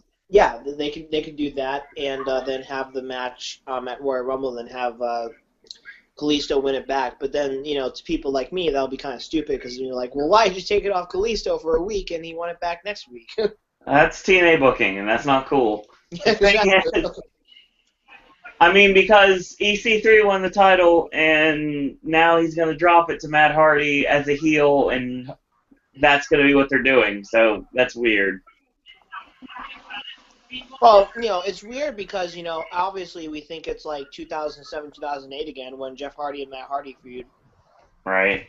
And TNA just doesn't, want to admit the fact that, we know fans have seen this before. That's why we're doing it again. I'm actually going to let Cleveland go last on this because he's the one, obviously, that wants to talk the most about it. So before we get Cleveland to give his thoughts on his boy becoming champion, Aaron, what did you think of the match? Like I said, I was shocked. Even though it had to be done or not, I was shocked that it happened tonight out of all nights with Royal Rumble right around the corner. It was nice to see that, they're really pushing Kalisto because second week into 2016, it's already going to be a big year for him because he's already United States champion, and he hasn't been on the roster for at least a year. So it's really cool to see that. Hopefully it's a lengthy title run. And it was a good back and forth match, and it really did have the Lucha Underground-esque to it. Which obviously clearly can be seen because Alberto Rio came from Lucha Underground. But it was a very good match and a very good moment. Well, he's got his Mexican heritage when he was Dos Caras, so he's had the mask before too, so completely what you would expect between a match of these two. Very well done. Welcome to chat, Acer. Finally, you're here. Hi, Acer. Thank you for subscribing to my channel. You the best, dude. Same here, Acer. Same here, even though I only made one video and that was like today. Nice. Well, Travis, what do you think of the match? Wait, what was it? What did you make? Cleveland. I made a video today. You would know that if you subscribed to me. Well, you motherfucker. For $9.99. God. YouTube Red. There's a website also called something Red. Oh, God. Red Tube. Travis, talk about the match. This is basically when my night went to shit. So I really didn't pay attention to half this match, but from the stuff I saw, it was really good. I'm glad Kalisto took the championship, cause fuck Alberto Del Rio. Because I took your precious Juan Cena. Okay, Cleveland, it's your turn. Wait, 1 second. He took John Cena. I couldn't roll the end long enough. Okay. Like Cleveland? if I could have rolled that end for a little bit longer, we would have been still going. But I didn't have enough liquid in my mouth. That sounds really wrong. Shut up, Aaron. Cleveland. Cleveland, take it, please. Okay, like, I felt like I was watching my child grow up while watching this match. Like honestly, like, I almost shed a tear. I was like, you know what, man? This is how it feels like when your child finally wins something. Oh my gosh. Like first off, let's talk about the fact that I didn't even know that he actually had somewhat form of mic skills. He's not bad on the mic, really. Cleveland's video, though. We'll talk about that afterwards. But I'm yeah, not watching it right now. but yeah, like, I had no clue like he actually could talk. Mm-hmm. And, when he was like talking, like, I felt no bullshit while he was talking. Like I feel like he was actually speaking like from the heart, like he was being real. Yeah. Third off, when I was like watching the match, I noticed like they actually were going pretty hard at each other, and I believe it's because of lucha background. You know, like, like I honestly felt like like I'm like, these guys are fucking like related in the ring right now. Like the clotheslines that Del Rio was giving to Kalisto in the corner, like, they were some hard hitting clotheslines. Yeah, exactly. And when Kalisto did the dive out of the ring, and Del Rio sidestepped and threw him into the barricade, like, he hit that barricade hard as hell. Oh yeah. Like, Yeah. For a guy who hits his head that much, I'm still amazed that he can do what he does in the ring. And okay, I just started like watching Breaking Ground. I So good. finished the whole season in one day, which So is good. probably unhealthy, but I did it. And like Triple H was talking about, like, a difficult thing to do in a ring is not only make your opponent look like a superstar, but make yourself look like a superstar while you're doing it. And that's exactly what Kalisto did. Like, he made Del Rio look like a boss while also making himself look like a boss. And I'm like, I love this. I love what's going on. And to be honest, what I wouldn't mind, because I wouldn't just want Sin Cara to get fired. That's not just what I would want. But what I would want is, depending on whenever, like, Sin Cara's time for him to come back, I would like for him to come back, like, saying, like, dude, you know, like, so you don't want to be a team anymore, you know, like, you know, get pissed off about it and get jealous off of Kalisto, and like want to have one match with him or a series of matches. Because who knows? Maybe Kalisto and Sin Cara can have some awesome matches together. Well, I mean, I see where you're coming from, but here's the thing, though. Every year they have a spring cleaning in WWE, and after WrestleMania, they get rid of a lot of people. I think with what has happened with Sin Cara, the fact that Unico is not as injury prone as Mystico was, obviously, But when it comes down to it, that, like I said, that mask is an albatross. They need to get rid of that gimmick. It's hurting too many people. So I think that if they don't do a feud between the two of them, I think there's a really good chance that he's going to be on the chopping block. I'm not saying I want that. I just think it's a very likely possibility they'll get rid of him.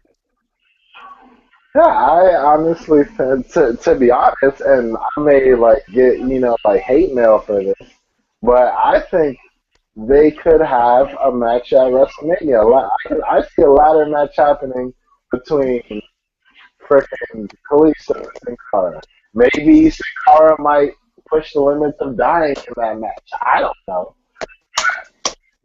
I could see them having one hell of a ladder match. I believe a lucha feel needs to come back to the WWE.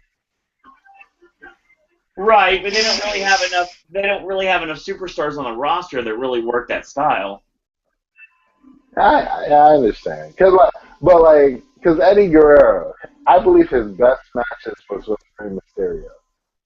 When him and Rey Mysterio had a feud, that was probably one of the most vicious feuds I've ever seen, and I believe it has something to do with the fact of their background. I just wanna cut a little promotion for Cleveland. Oh my gosh, that video was fucking hilarious. Go watch it right now. Not right now.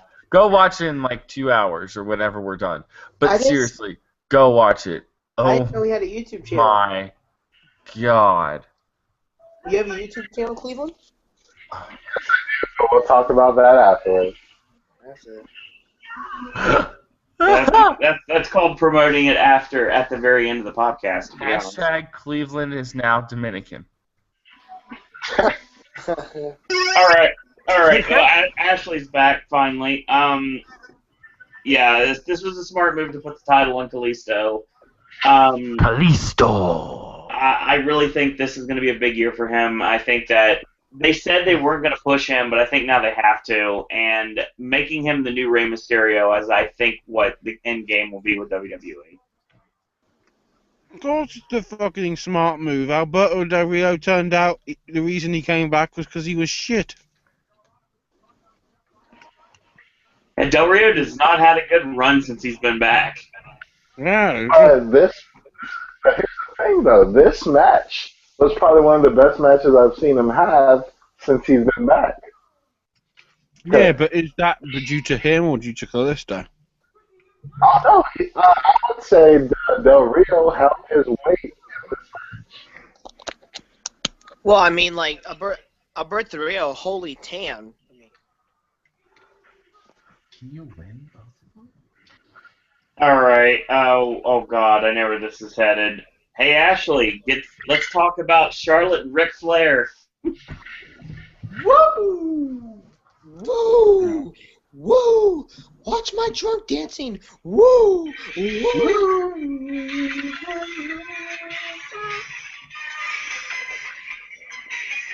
Oh no! That's why I stopped it. The music's back. I've got to wait for the right cue. And also because I'm causing gingerbread cannibalism. Oh, not again. It sounds So we like get a replay of last week. With, Charlotte doing the turn. And then Charlotte's backstage and being interviewed by JoJo. So, was fucked. And basically asks her, what was it about? And Charlotte's like, well, it's about the title, nothing else. And, Paige taught me a lot of things. Wait, so the heel that made you turn face has now made you realize you're a heel. Hang on. Pause.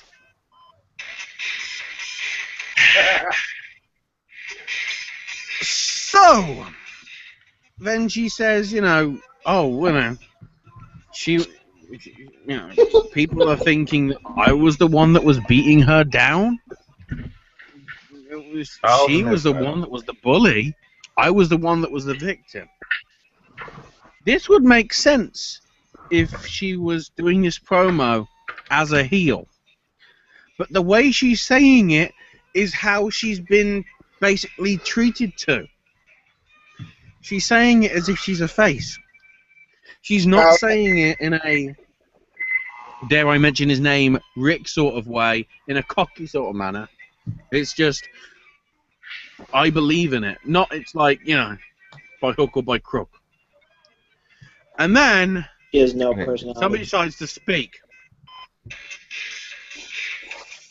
And, you know, fucking Ric Flair. Just, sometimes you might as well just shut the hell up. Just actually shut the hell up. And, you know, just go away to the fucking retirement home. That is the WWE Hall of Fame. And just let your daughter be herself rather than basically your third penis. She was herself in NXT, and it's bad enough Yeah. to have Ric Flair on the show when you have the Stone Cold podcast. I'm not even interested in watching the Stone Cold podcast because Ric Flair's on there. I've seen enough Ric Flair. Nobody cares about Ric Flair or the Stone Cold podcast. Travis Podcast isn't a WWE original show. Travis doesn't even know about this. But I told Owen one of the things I was feeling inside. Oh, God. Let's just say you might have been getting flashbacks of Paige a few months ago. Oh my God. That's all I'm saying. Flashbacks of what? So then we got to commercial. Then we got to commercial. I'm in a conversation with someone, and it's just. Is it Paige? Yes, it's totally Paige. And Murdy's tweeting. He's tweeting about David Bowie. It has nothing to do with Horror Nights. Okay. And then the two words that everybody wanted to hear. Oh, no. Flair and Square. Yeah! Oh, really? I thought it was Flair and Squared. This is how we cover for the fact that Nikki Bella's fucking injured all the time, bitches.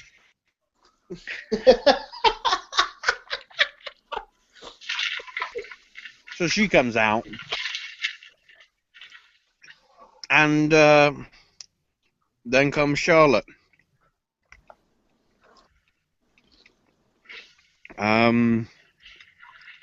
Who, as she comes down to the ring, proceeds to strut like her dad.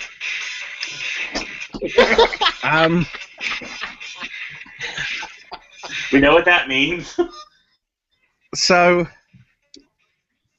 you know, she circles the ring and then does her typical ring entrance. And it looked like she was waiting for her dad to keep walking a little further so she could do the entrance. She was like, "Okay, Dad, stop fucking dancing. Let me do the entrance." So she does her entrance, and immediately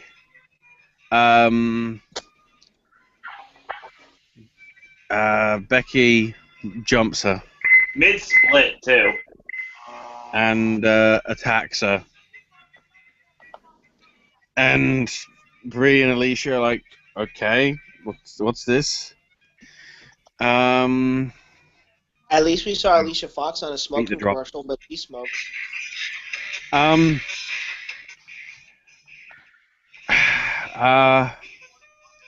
eventually, security guard 79, 80, and referees 2, 3, and 14 managed to pull them apart.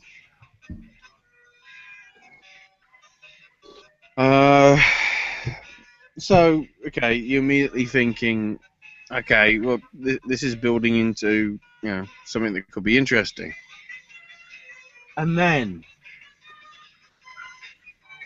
then something happens which even Nostradamus feared.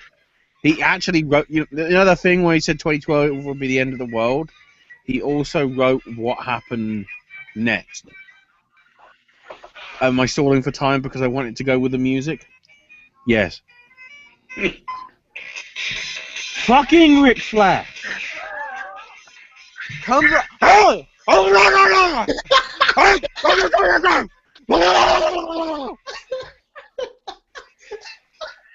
You sound like Grub the Rock imitating. She's hot, man. She's hot. We're going on the man. Meanwhile, he's taken off 74 jacket. And so, he goes to check on Charlotte. You'd expect, because he's the dad, because apparently, she can't be herself. Then, this is the best bit. Checks on her, goes to the ropes, and, he knows how Charlotte exits the ring.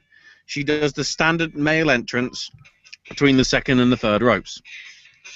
So Rick decides to do it in such a way that he moves none of the fucking ropes. So that's how much he gives a shit about his own bloody daughter. And, she basically has to mockingly hobble her way out the ring through, ring ropes that her father couldn't even be bloody arsed to open. And, then has to ask the referee to give him his fucking coat back. Well, why do you take it off in the first place? You senile old shit. And then the best bit is Brie and Alicia are standing there. Alicia has shruggy shoulders on the apron and literally does this. What the fuck just happened? So yeah, 6 months on from the Divas Revolution. What do you get on the 23rd anniversary of Raw? Oh, you want a Divas match? Fuck you! Good God. So where was I? At least we got to see, Nikki Bella is injured, but at least we got to see her and her Golden Globes on the after show last night. Jesus. Becky in the locker room talking to JoJo afterwards. Oh my JoJo's hot. Just want to point that out right now. Thank you. She loves white guys. That's Yay! Good for me.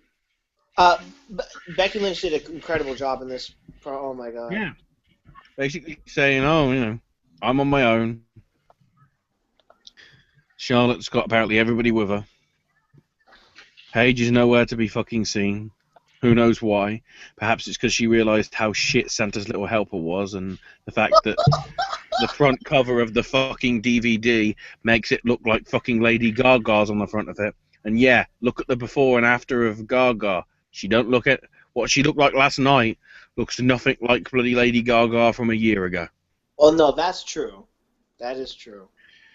So, little monsters, you're born this way. Except, if you want to do plastic surgery, let yourself fucking go.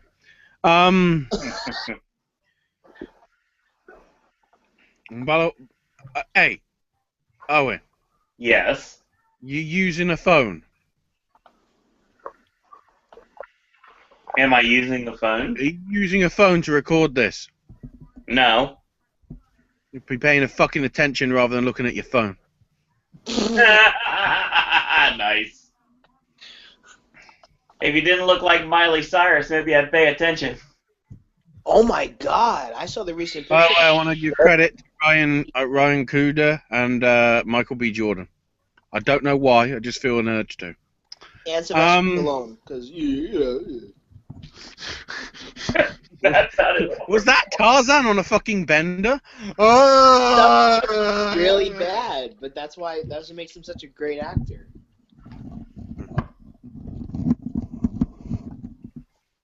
Yeah. Becky Lynch does a really good promo. Yeah. It nearly just recovers what Rick did. Oh, wait. No, it didn't! Fuck you! Mangoes! I just like the way how she says WWE. She's like WWE, and I was like, oh wow. She actually looked like Maria in this promo. Oh Yep. yeah. See? I'm not the only one that thought that. Good. Maria. Hey. This is what happens when you... Seriously, just go watch the matches the Kingdom had in New Japan. You won't see any wrestling, you're just going to see Maria's ass. You know, Pretty much. this was interesting. Maria just joined TNA. So she tweets out, I'm watching WWE Raw. Ask Maria anything with hashtag AskTNAMaria. And then Impact Wrestling touts that she's having a Q&A session. She's watching the fucking competition, and they tout that. What the funny thing is that someone actually asked her if she would sleep with them, and her response was no. Just simply put, no. No. Clearly all the social media mentions are actually working Oh, what? on WWE. Mm. Apparently some Chinese firm has just bought a shit ton of big share in Grindr. I'm not joking. Does that mean we'll see a lot of Asian guys on Grindr now? Funaki. You jackass. Me long dick. Oh my god. I choose you Pikachu, what? What the fuck are we talking about? Let's talk about SmackDown this week, actually. Travis Coaster is tired and annoyed. Yeah. He was just energetic a minute ago. No fucking shit, Travis. There's going to be a tables match on SmackDown this week. It's the Dudleys against the Wyatt family. The rematch, Kalisto defends against Alberto Del Rio, and Kevin Owens and Sheamus against Ambrose and Mel. I mean, like Wyatts and Team 3 and Dudley Boys again, though. Again? Yep. Another tables match? Yep. Fuck the fact that they have not been on SmackDown for years. A tables match. See, I love how WWE promotes for the first time ever. The WWE doesn't even know their fucking own history sometimes. No. For the first time ever. No, they actually literally... Hang on. They actually literally said this. For the first time ever in 4 years. Yeah. Why the double fucking negative, son? 4 years. Well, because this was a good find, Owen. In the Royal Rumble commercial, the new one, that just has Roman Reigns in it, apparently. It says for the first time ever in WWE history, the WWE Championship's on the line. 1992. They don't even know history. Whoa. If you notice, and it was done in the promos earlier that was still shit by Vince and Stephanie, but they were stressing how it's the first time that it will be defended. That is correct. Rumble match. That is a correct statement. Because 92, the title was vacant. Before. It's been up for grabs because, statute of abeyance held the title. Uh-huh. But it's never been defended in a Royal Rumble.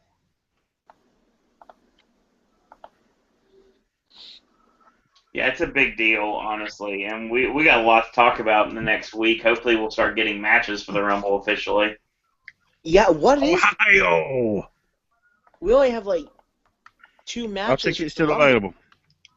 Tickets are still available for Columbus, Ohio, Monday night for Raw, yes. And what? Considering what we talked about last Wednesday, have we got an update on whether tickets are still available for Royal Rumble as well?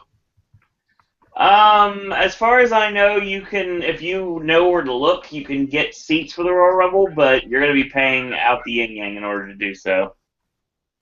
Because they were sold out, but then people started selling them, but they were sold out when they first went on sale. Right.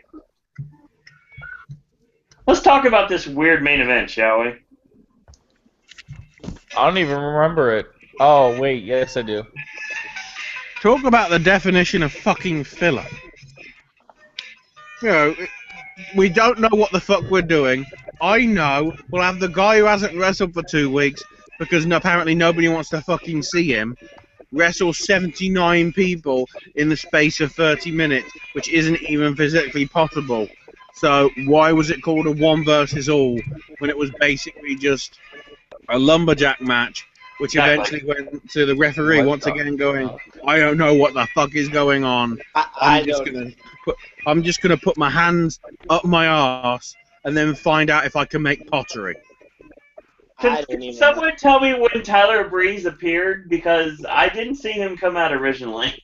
Oh my god, that came out of nowhere. Like I'm honestly looking at my phone and you know I'm plugging in the podcast that it's on in a few minutes, and then I look up and Tyler Breeze is out there. I'm like, what the fuck? I just saw Kevin Owens. He wanked off Vince McMahon. Come on, it's obvious. Well, here's the thing. He probably missed his cue and forgot to come out. They go to commercial. He runs out and everyone starts laughing and they tell him to stop. That's why afterwards he looks. That's why after commercial it was like, yeah. I'm really starting to hate commercial breaks before matches start, or when matches start. Commercial break. Really getting annoying. It would be better if there was an illegal satellite feed that all of a sudden said, 1 minute 30, ladies and gentlemen. 1 minute 30 till we come back for best original performance by a man that isn't Roman Reigns. Presented by Harrison Ford.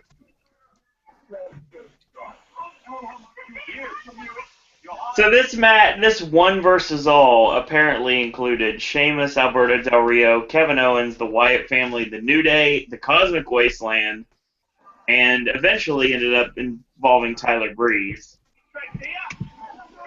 Do you want to know who it actually featured? Kevin Owens. No, it's a pretty strong list. You've got Kevin Owens. Kevin Owens. Next segment. Kevin Owens. Oh, wait. Actually, you forgot one person. Kevin Owens. Kevin Steen. Kevin Owens. Mr. Wrestling Kevin Steen. Yeah. Wrestling. And Can we talk about the fact that like I've never seen Bray Wyatt look so cool before. Like they literally let you know the whole time we're not going to be a part of this. Yeah, the Wyatt family were totally not about this at all. And the Wyatts were like, fuck it, I'm making cotton in the morning. Oh, wow. Oh, wow. Are we going to let that slide? Okay. Did somebody say cotton? Oh, no. Is this and this Cotton is why candy. we don't go to Boston. Cotton candy, their colony's gone wrong. Oh, see, I thought he meant cotton, so I thought we were talking about color purple. Why is it Well, gotta it's not candy. You gonna let that slide? If I said Are we candy, not going to talk about wrestling? if I said candy, you just gonna let that slide? I'm trying to get us back on track, Cleveland. Let's talk about wrestling. Wrestling. Why it was shit. Well, we're just going to get to this real quick so we can finish it up. Not that bad. Owens with 3 chin locks. Thank you. Oh no. No. Just do the noise. The blah, blah, blah, blah, blah, blah, blah, blah, blah. Okay. So Roman hits a big boot. Exactly. Roman hits a big boot on Owens, and the Ascension jump up on the ring apron. They both eat Superman punches. Stardust gets in the ring. He eats the Samoan drop. Oh, by the way, Ashley would love this. The fact that the David Bowie face paint is now gone. When Stardust comes back, he is not wearing the David Bowie paint anymore. Of course. Dumb shit. Apparently, it's too easy for fucking paint to stay on the face for more than 3 hours. It's called reapplying it. Or is it just fucking sprayed on by Banksy? Nice. Or did you have Eden do it for you? God. All right. No, she just has clothing. I've seen her YouTube channel. Right. Shout out to Brandy Rhodes. She is awesome. Yes, she is. So Breeze gets in. He gets the sit out side power bomb, and Stardust gets clotheslined over the top. Breeze eats the spear, and then Vince calls for the New Day, Sheamus, and Del Rio to hit the ring. So the grounded side kick on Roman, and then the brogue kick on Roman, and when everything is all going crazy, here comes Brock Lesnar. Literally, the first time I've seen. Okay, I should talk real quick because one, I haven't talked in like forever, and two, this is actually relevant. This is the first time I've actually seen Brock Lesnar in action since UFC. Really? Yes. Oh my gosh, this man has literally nothing but suplexes.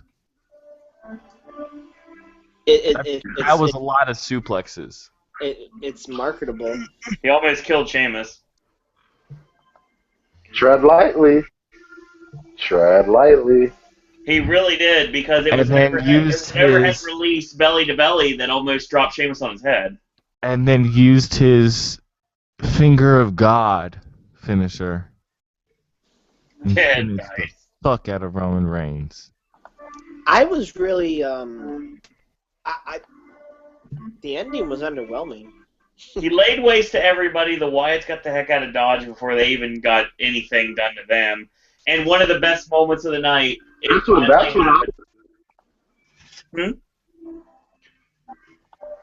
what I was about to say, because like as soon as Brock Lesnar came out, the Wyatts pulled the Undertaker and this the fuck appeared. I do not know where they went. I don't know how they could have left without somebody noticing. But they, I just got a massive sort of feedback, like drop the bass sort of thing. I thought we were going, whoa. Drop the bass. Considering how you sound different, it's you, Travis. Fuck you. Sorry, Cleve.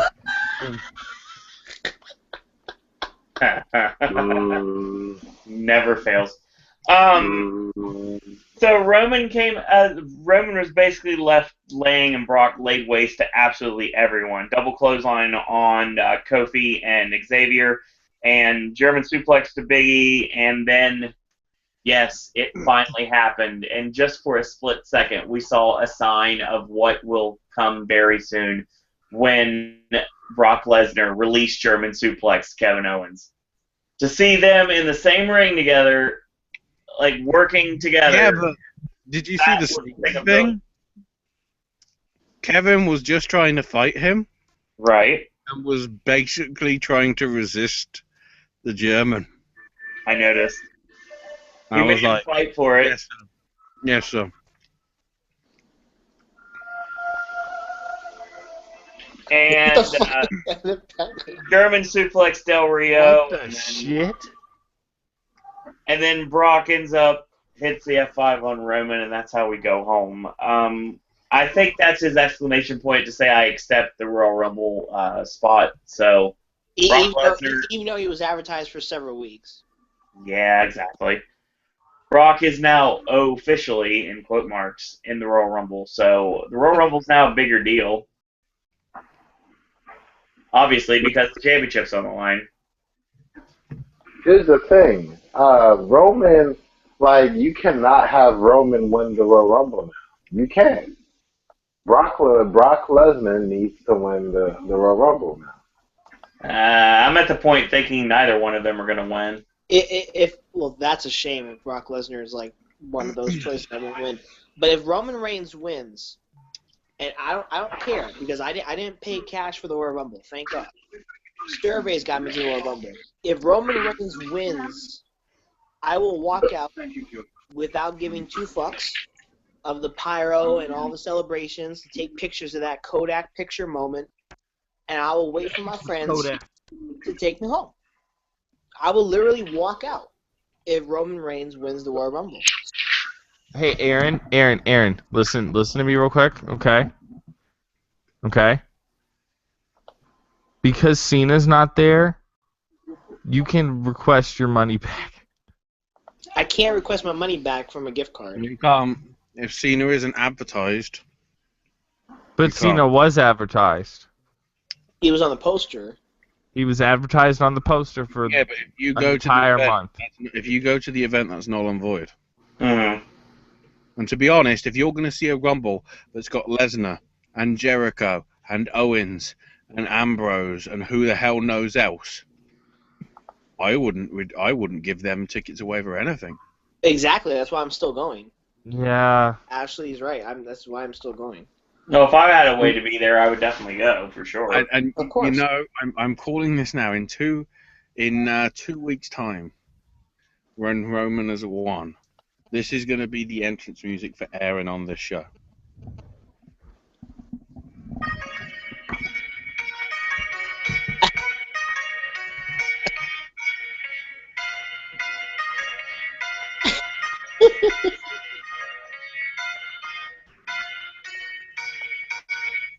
Well, how about this? If he wins, I literally will say out loud the soundbite that we all love on here. Fuck this shit, I'm out.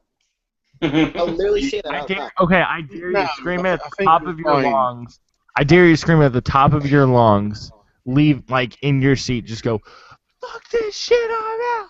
I will. To be honest, I think the new one at the minute, to be honest, is actually. Oh yeah, no, that's true. I think I'm gonna do that a lot, like especially during the Royal Rumble match. Like like Kane will come out and be like, "Oh, nobody gives a shit." I'm actually gonna do a here's the vlog thing. with reaction. Whenever I go to my WWE live event up in Louisville on February 27th at 7:30 at the KFC Yum Center, whenever Chris Jericho comes out, if he comes out, I am literally going to... One second, sorry, I was preoccupied by something else. I'm literally going to go, "Whoo, nobody gives a you suck, you fucking bitch! Fucking trombone! You probably get heat. Break! You'll get heat for Xavier's that. trombone! You'll get heat for that, but you are heel coasters. So. You don't break Xavier's trombone! Listen, if Roman Reigns wins, I'm about to get real dark here. I'm about to get a tad bit Black Arrowish. But if Roman Reigns wins, I'm kidnapping his kids. And I'm not. So you kidnap the baby from TNA? I'm not going to give his kids back until he gives the title to Brock Lesnar. I'm not going to give it to him.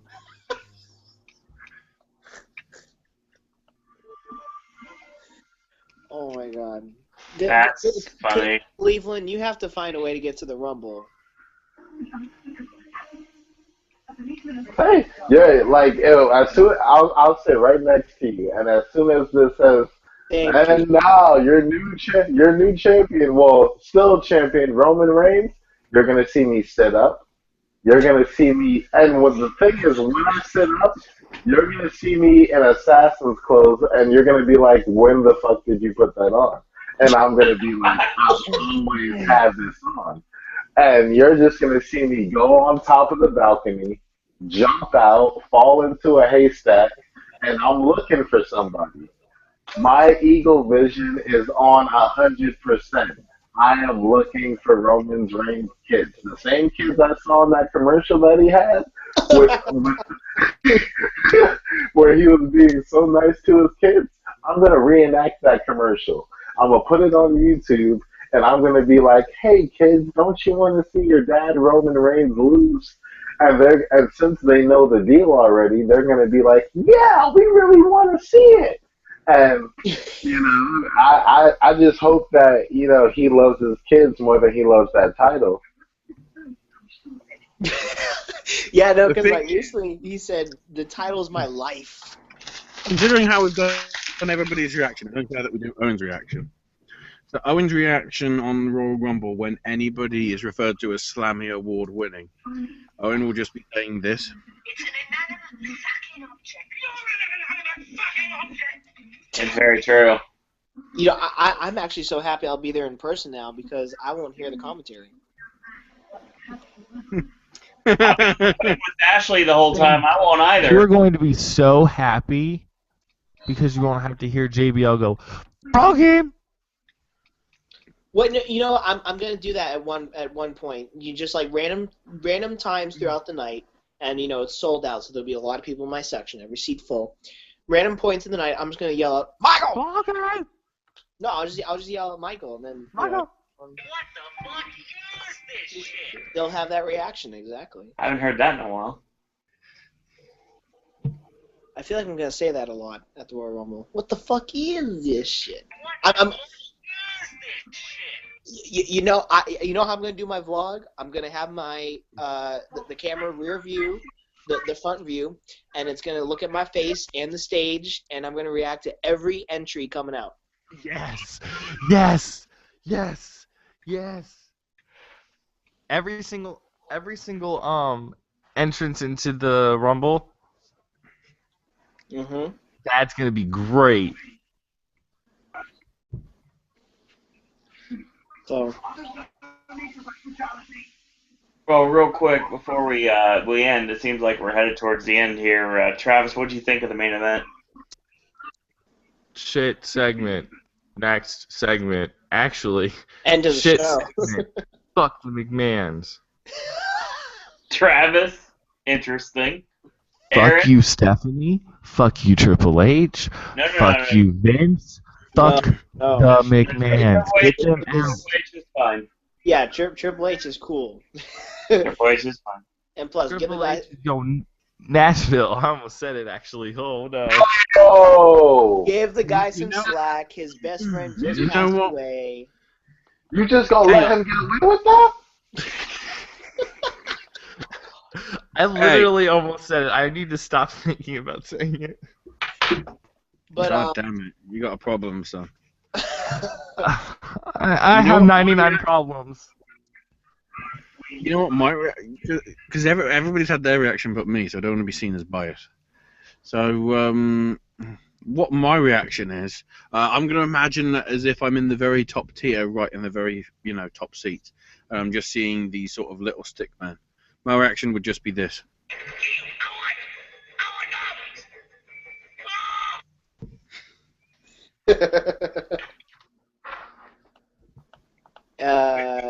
Cleveland? fuck segment.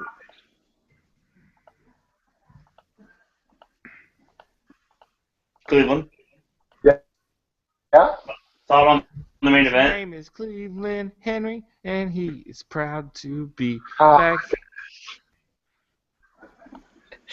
The main event, I gotta be honest with you, I was only paying attention to the Wyatts the whole time. Interesting. Yeah, I saw a slow match. I heard the crowd say boring, and the New Day recognized it as soon as they said boring and started trying to win the crowd over from the sideline. But it was. And I don't blame Kevin Owens or anybody involved in the match. I just thought that the booking was questionable, to say the least. Well, Yeah, also calling the match one versus all. That was questionable. I thought it was going to be like an old school slobber knocker match because those fascinate me. I used to love those, but it was nothing like that. It was a singles match. It started with a collar and elbow tie-up.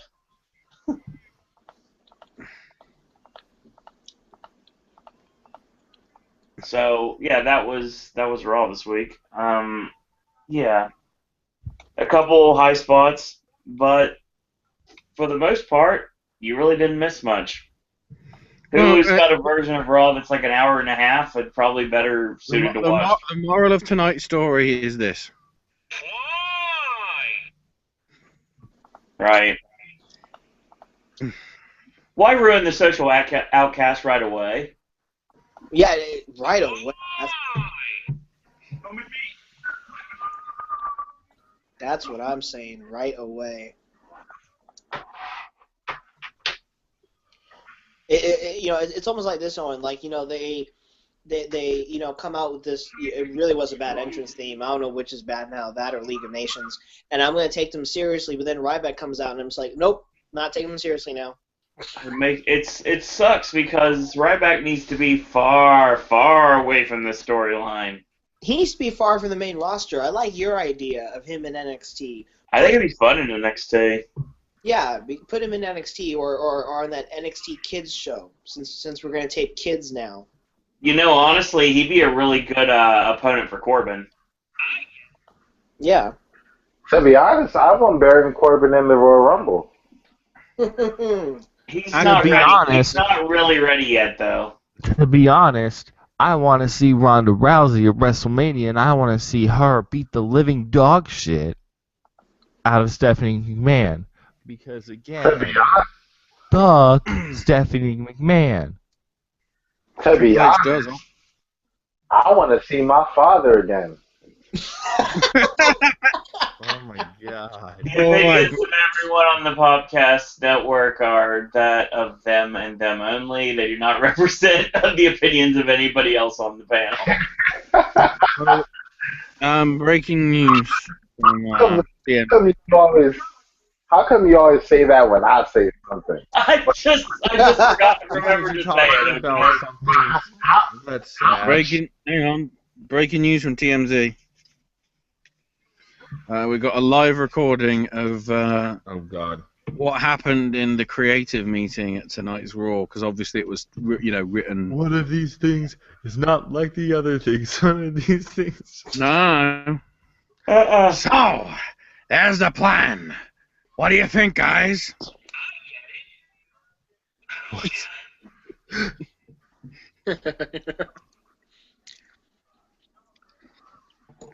There's the plan, and Kevin Dunn was first to say, I love it. Because Kevin Dunn's a dick writer. Yeah, but you know what they say about Kevin Dunn? No. Yeah. Oh god. This is great. He's challenged all of us, has been world champion before, been in this business 15, 20 years. This fat son of a bitch is going to tire us all out. Calm down, okay? All right? He's fat. I'm going to... I don't care if he's national. I'll make him bleed. Yeah, that's pretty much all that needs to be said there. So, the moral of the story is we're on the way to the Royal Rumble, and we really don't know anything about the undercard at all. We don't know anything about who all is participating. There is a list that I've seen of Royal Rumble participants, but I can't really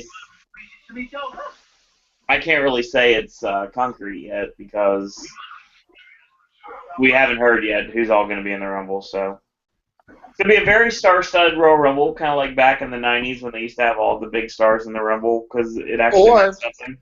Or 2007, because I was watching the WWE Network, and arguably the commentators kept putting over the fact that most star-studded Royal Rumble in history.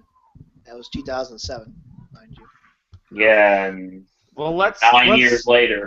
Let's go to the shows in the WWE Network. Let's go down to pay-per-views in WWE. Let's go over to Royal Rumble. And let's watch 2007. And next week, you guys will find out if I think it was star-studded or not. Listen, the moral of the story when it comes to Raw tonight is something very important. JoJo, when you gonna let me fuck? Oh, God! Oh, no, you stay far away from Dojo. She's mine.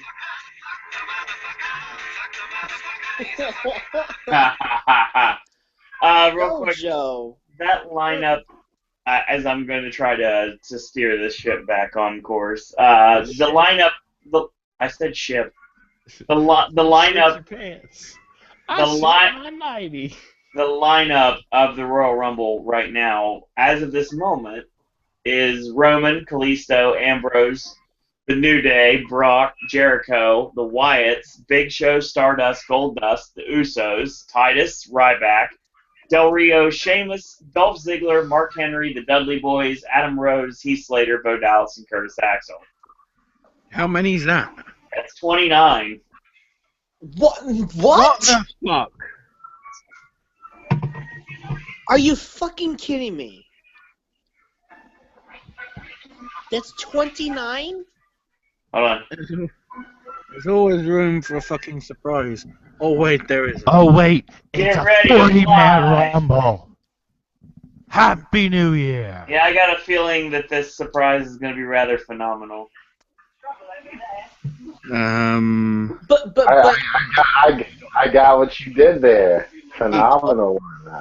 Well, we'll have to see that he doesn't left? get injured on the UK tour that starts this Wednesday. Oh, God. Hey guys. I have a idea.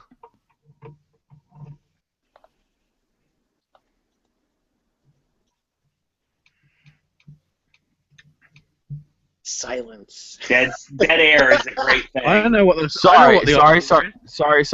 My microphone unplugged.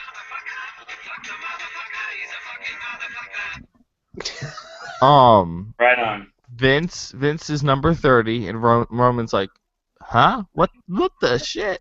Well, And then yeah, Vince comes out and says, I'm not here to fight. I'm here to say you have 10 more superstars to face. Oh, okay. See, that's. And those 10 are, and he names 10 like ridiculous people. And considering how and the last 40-man Rumble was. And the last one is the last one's The Rock, and The Rock just demolishes the shit out of him. I mean, you know how shit the 2000 and was it 11 Rumble I believe so. with 40? Del Rio won it. Yeah, look at Del Rio's the one who won it, though, too, so. Okay, but like back to like the participant. Is it really 29, Owen? Yeah, I counted. It's 29 exactly. Oh my fucking god! Now I'm considering selling my fucking ticket. You fucking kidding me? 29. Fuck. That means there's room for one more person, or they can take people out anytime they want and replace them with other people. Oh, come on. You know, with this,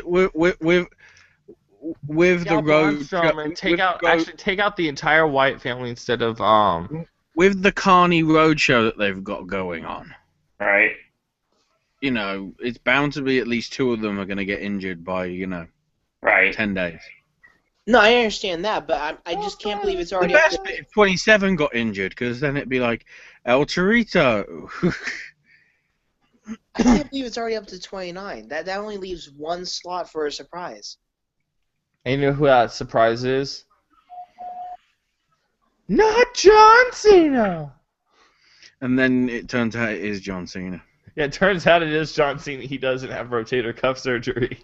He works with one arm and a sling, and he still wins. LOL, Cena wins. That seriously pissed me off. Who the fuck was that? Wow. So Vince McMahon doesn't even know, like, he just, like, okay, this is Vince McMahon. I got this. I don't need to rely on past talent. I got this, bitch. That's basically his mentality. Pretty much. Wow. Who's this slut with Ric Flair? What the fuck is Thank going God on? I did not put any fucking cash down for this Royal Rumble. Thank the Lord. Because you would lose it all. I would lose it all. That's the thing, yeah. I bet $2 billion that John Cena's gonna win. Oh wait, he's out. Alright. Bye. We actually we forgot to mention the travesty comment that Michael Cole made, because Michael Cole. Why is it gonna be travesty? It was bad. He made during the One vs. All match. He said Roman Reigns and never gives up in the same sentence. I had him just about thrown up in my mouth. John Cena's replacement. Here we go. Roman Reigns never gives up. Put that on a shirt. How about no? You fucking idiot. All right, so that basically the moral of the story is if you missed Raw tonight, you really didn't miss much. You probably could catch like the highlights on YouTube or Hulu or just any other means, but you don't really necessarily have to watch the whole show in order to get the gist of everything this week. And if you want to bet on the Royal Rumble, you'll possibly win a lot of money, more so than the freaking Powerball, because it's going to be one hell of a predictable Royal Rumble. I don't know about that. Oh, it is. It is. I can smell it now. You can smell what the Rock is cooking. That's the irony, but that's just to fuck with you. But I don't know. Because you have to look at it this way: if there's really 29 participants already announced, who's gonna be 30? Triple H. Right. You smell what the Rock is cooking. No, so just hear me out here. If you have Triple H as number 30, then that is like the first Rumble ever in my recent memory that there was like no surprise entrance. I wouldn't have a problem with that personally because I'd like Triple H to win. I don't. I want Vince to win, and then they kill Vince off in the pay-per-view. Oh, they've already done that before. We've done this a couple of times, no more. And then they have to vacate the title, and freaking Roman Reigns gets it back. Because you have to understand how they advertise Royal Rumble as the most unpredictable night of the year. If Triple H wins and there's no surprise entries, and then like this guy got eliminated, and Daniel Bryan's not even a surprise entrant, it's no longer an unpredictable match. It is so beyond predictable. Doesn't have to be though. I kindly disagree. I mean, just knowing the history of Royal Rumble from years ago to now, it's like it's completely different. That stuff doesn't exist anymore. Exactly. That's my point. So I know I feel that way. It makes more sense for Triple H to win right now. And then, like I said, I want Triple H and The Rock at WrestleMania. I think that makes the most sense overall. So the whole point of Brock Lesnar wanting to go to WrestleMania and then he loses the Rumble match, we just don't have Brock Lesnar in a match at WrestleMania? I mean, we do. You do Brock and Roman. Brock and Roman still. That's what I would do. Well, I mean, that wouldn't happen if Triple H was in there. Brock and Roman makes sense because Triple H would face The Rock. Yeah. And that match has never happened at WrestleMania before, like we brought up last week. So Rock versus Triple H has never happened at WrestleMania? Not a singles match. Oh, it did. No. Rock and Austin has happened a lot. Rock and Triple H hasn't. That's weird. I swore it did. They've been a part of multi-man matches, yes, but not a singles match. Oh, okay. Then that's where I got confused. I don't know. I have this. I have the same feeling as I did last year. WrestleMania's gonna suck, but then when it comes around, it's gonna amaze us. No, SummerSlam is gonna be amazing this year. Because it's the return of John Cena. It'll be the return of Cena. They'll really be able to hype up Cena's return and his battle for get the United States title back. I hope so, because last year's SummerSlam was overhyped and gay. Do you support the armed forces? Because a very decorated member of our military needs your help. And he needs it this Sunday night at Super Slam! Oh, God. It's just, I don't know. So we got 2 weeks to the Rumble. We don't know what the card is. So business as usual, WWE. Good job. This is a great survey question I was just asked. Just randomly, a man-made disaster is Royal Rumble. WWE Creative. Thank you. Kevin Dunn. All right, so once again, that's going to end another edition of the WWE Raw Popcast. I want to thank everyone for joining us tonight, whether live or in archive. I want to thank Acer, as always, for sticking out in the chat room. Check him out on Twitter. It's at Acer1337, yes, in a row, for all the podcasts you need to be listening to, wrestling or otherwise. He does need the viewers. He does need the followers, and you can check out his Twitter to find out what you should be listening to. Oh, And we will be joining you guys on Wednesday for NXT.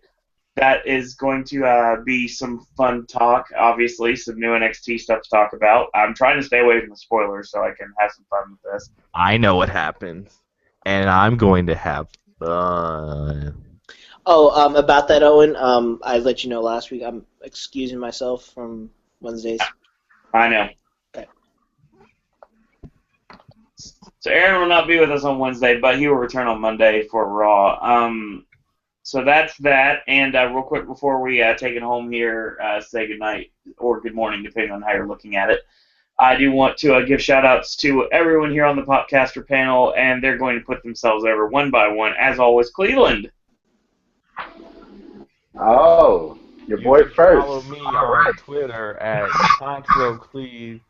That's CONTROCLEVE. Am I right? Preach. And on Instagram, you can follow me at ControCleve, CONTROCLEVE. You can follow me on Snapchat at CONTROCLEV. I said no to the E because fuck the E.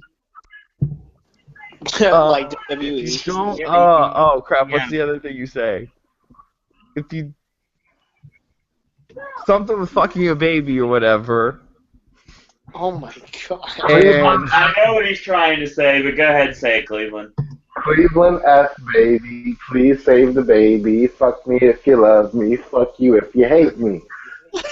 Oh, and also starting today, you can follow my nigga on. Actually, it's not following. Subscribe to me on YouTube because your boy Cleveland is doing the video thing, and I don't even have no fancy name for it. It's Cleveland Henry. I'm genuine because I'm a man of the people. And if you ain't a man of the people, you're a man of the bitches. damn right, Cleveland and I are tag team champs. That's right. Me and Travis gonna open up a YouTube channel, and it's gonna be called The Contract Coaster. Oh God. Oh, wow.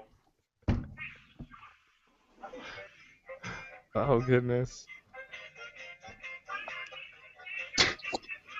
Wait, does this mean Cleveland has to do my promo? I think that Travis has to have his promos done by Cleveland. I agree with that. That's a good idea. Yes. Listen, I have like very simple stuff to quote. He has too much. He can quote for himself. I'll just put him over at the end of his quoting. Fair enough. Go ahead, Travis. You can follow me on Twitter, Instagram, Periscope, and Facebook at Travis Coaster. And you can follow my podcast at Coastercasters on Twitter and on Instagram, Periscope, and Facebook is the Coastercasters podcast. That's every Tuesday, Friday, and every other Thursday. And whenever we decide to do the Roller Coaster Tycoon thing, because fuck that. Damn. It's a long story. And then, if you want to play PlayStation with me, get PlayStation Plus. Don't be that one person that says, "Oh, I want to play PlayStation with you," and not get PlayStation Plus. Get PlayStation Plus, and then friend me on PlayStation. It's not at. I always say at because I'm used to Twitter. It's KYRaven, capital K Y RAVEN. And then follow me, not subscribe. Well, subscribe to Toastercasters podcast, but follow me on Twitch, twitch.tv/KYRaven0. Done. That's right. Follow him. Why? Because it's the roller coaster, Travis. And just like a roller coaster, he's going to have his highs and he's going to have his lows. But if you don't plan on being with him through those highs and lows, don't get on the fucking ride. Don't get on the coaster train because it has no brakes. Oh my Plus your God. pods. I had the same reaction with Owen. Oh, my God. All right. After that, go ahead, Aaron. Thank you. You can like my fan page on Facebook at Mr. Entertainment 92. The same handle goes for Instagram, so follow me on there. Follow me on Twitter and Periscope at Mr. ENT92. I'll be providing social media coverage from I Believe in Wrestling, Believe 115 this coming Saturday night, which I'm assuming it could be Santana Garrett's last appearance for that promotion for obvious reasons. And somewhat. And you can also subscribe to my YouTube channel as well, which is Mr. Entertainment, and also follow me on Vine and Wrestling Amino at Mr. Entertainment. And you can catch me on The Q tonight. Oh shit! It is tonight. Yeah. And God. this Friday night. I forgot to even promote that. Damn it! I need to go again. after Ashley.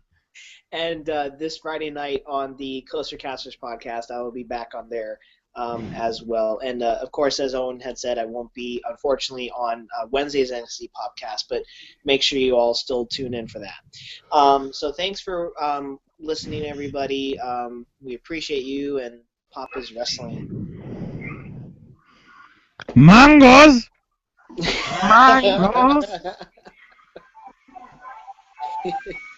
Travis, put over your special guest real quick, and then we'll go No, to Ashley goes Ashley. next. I've talked too much. I've talked too little. Now you. Ashley, go. I'm not going till you go. Gonna be that type of heel, okay. Tonight we have Seth from the Unofficial Guides coming on to talk about Universal. Thursday, I don't know if Aaron can be there, but Thursday we're doing a Star Wars spoiler cast with basically anybody that wants to be there, including Cleveland, now that we are tag team champs. I forgot to mention that. I am going to be on there as well. Thank God. But now that Cleveland and I are tag team champs, right, Cleveland? That's right, my nigga. Yeah, you're going to be on there. You just got to be on time. Whoa! Oh, God. Yeah, you was going to let him say that? You just gonna let that slide on? I don't even know what's going on at this point. Oh my gosh. Send for the man! Send for the man. I'm just joking. And then Friday for the Coaster Crashers podcast, we're going to have Walt's Frozen Head. Woo! Now it's Ashley's turn. Well, so, English, motherfucker, do you speak it? yeah, I was just powering up the batteries. Okay. Check out my podcast on the SS Radio Network. You've got SNS Sticks and Flicks covering movie and gaming stuff. I guess I'll cover on there what I didn't do in the Gaming with Ash stuff, because apparently there's been progress and Sony are being blocked from trying to copyright Let's Play. Thank God. Let's play. It. And the whole indie show, covering indie wrestling and stuff. Whole lot of stuff I still need to cover because still haven't got around to covering it from like the last 3 or 4 weeks. But you know, a lot of stuff's happened. I'll be talking about that. Of course, we got my Gaming with Ash segment. Should be up every Monday on the channel here, and also I'm probably going to be dropping in and out at some points for various times for the next month or so with the old awards of the things. Yes. Hashtag What? Golden Globes were fixed.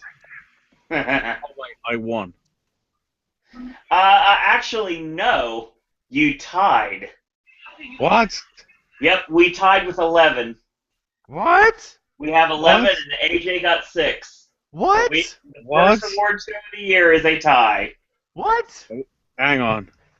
What? What? What? I need to double check that shit. What? Oh, I counted them, sir. I have them right here, right in front of me. Hey, Owen. Yes. We gotta talk after the. Yeah, I figured. No, a little quick chat about awards. That's It- interesting. Random. Is it okay that I thought the Golden Globes was like Raw? Like a bad episode of Raw? I was happy that the Revenant won 3. That was very deserved. Yeah. I'm happy that Let's be Morricone honest. took home. You wouldn't get sugar tits on Raw. No, you wouldn't. You wouldn't see Jennifer Lawrence looking hot as hell on Raw.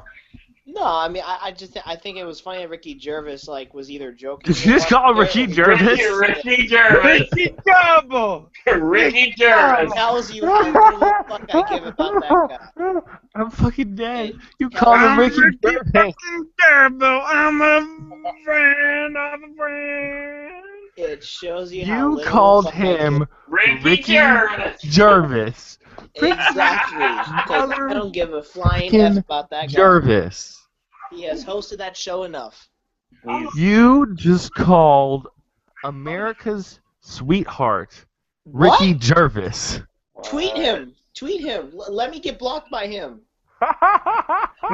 I'll The do $1 million question, Aaron. Do you accept the challenge to get blocked by Baby Hardy? I don't know who that is. Oh, yeah, Baby Hardy. Yeah, we talked about it in the first part of the show, yeah. You're on Impact Wrestling too much, you fucking brat. Good God. All right. As always, you can find me here on Pop every single day here on the YouTube channel. Of course, we have our official Twitter feed, which is @Popcast Network. Follow me on Twitter at SirOwenDisney.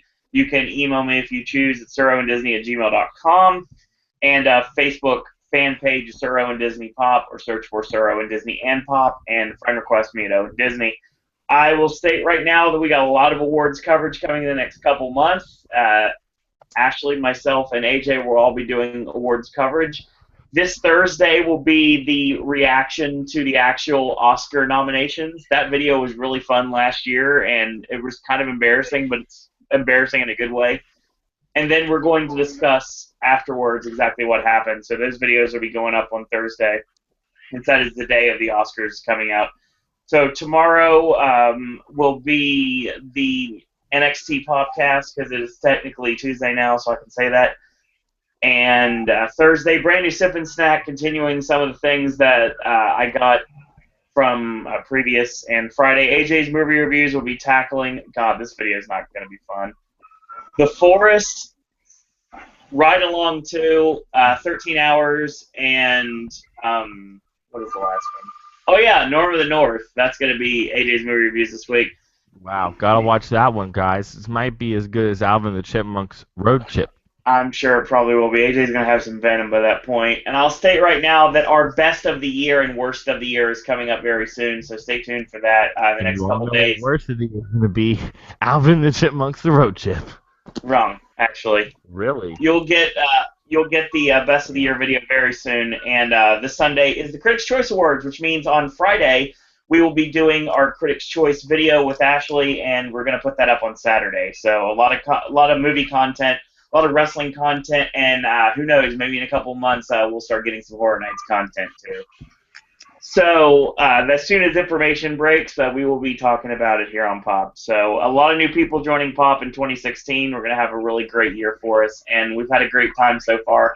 Thank you guys and girls out there for joining us tonight on the WWE Raw Popcast. And once again, thank you to Acer at Acer1337 for continuously pushing our podcast, as well as Mr. Entertainment, as well as Travis Coaster, as well as Controversial Cleveland, and of course, Ashley. Yes, that is his name, to go old school about it.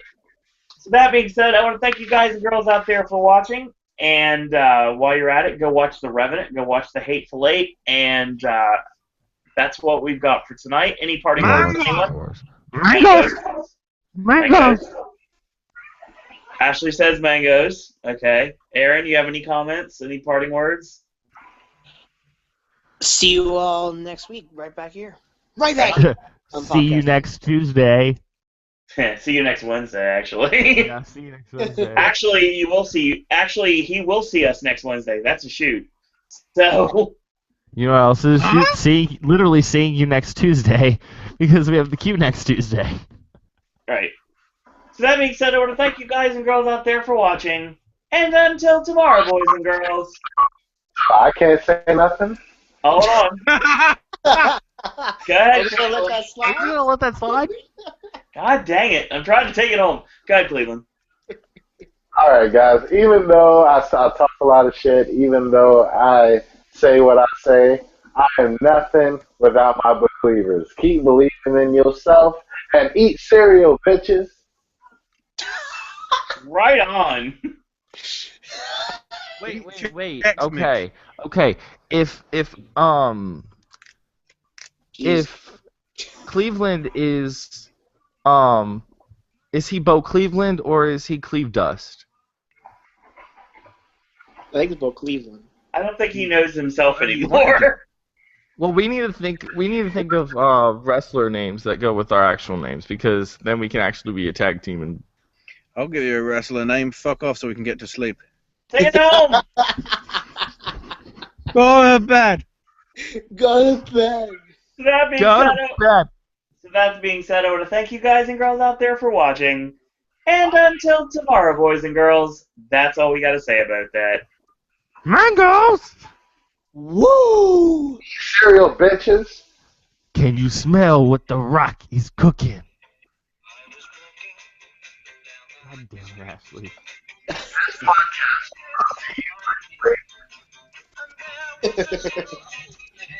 Oh gosh.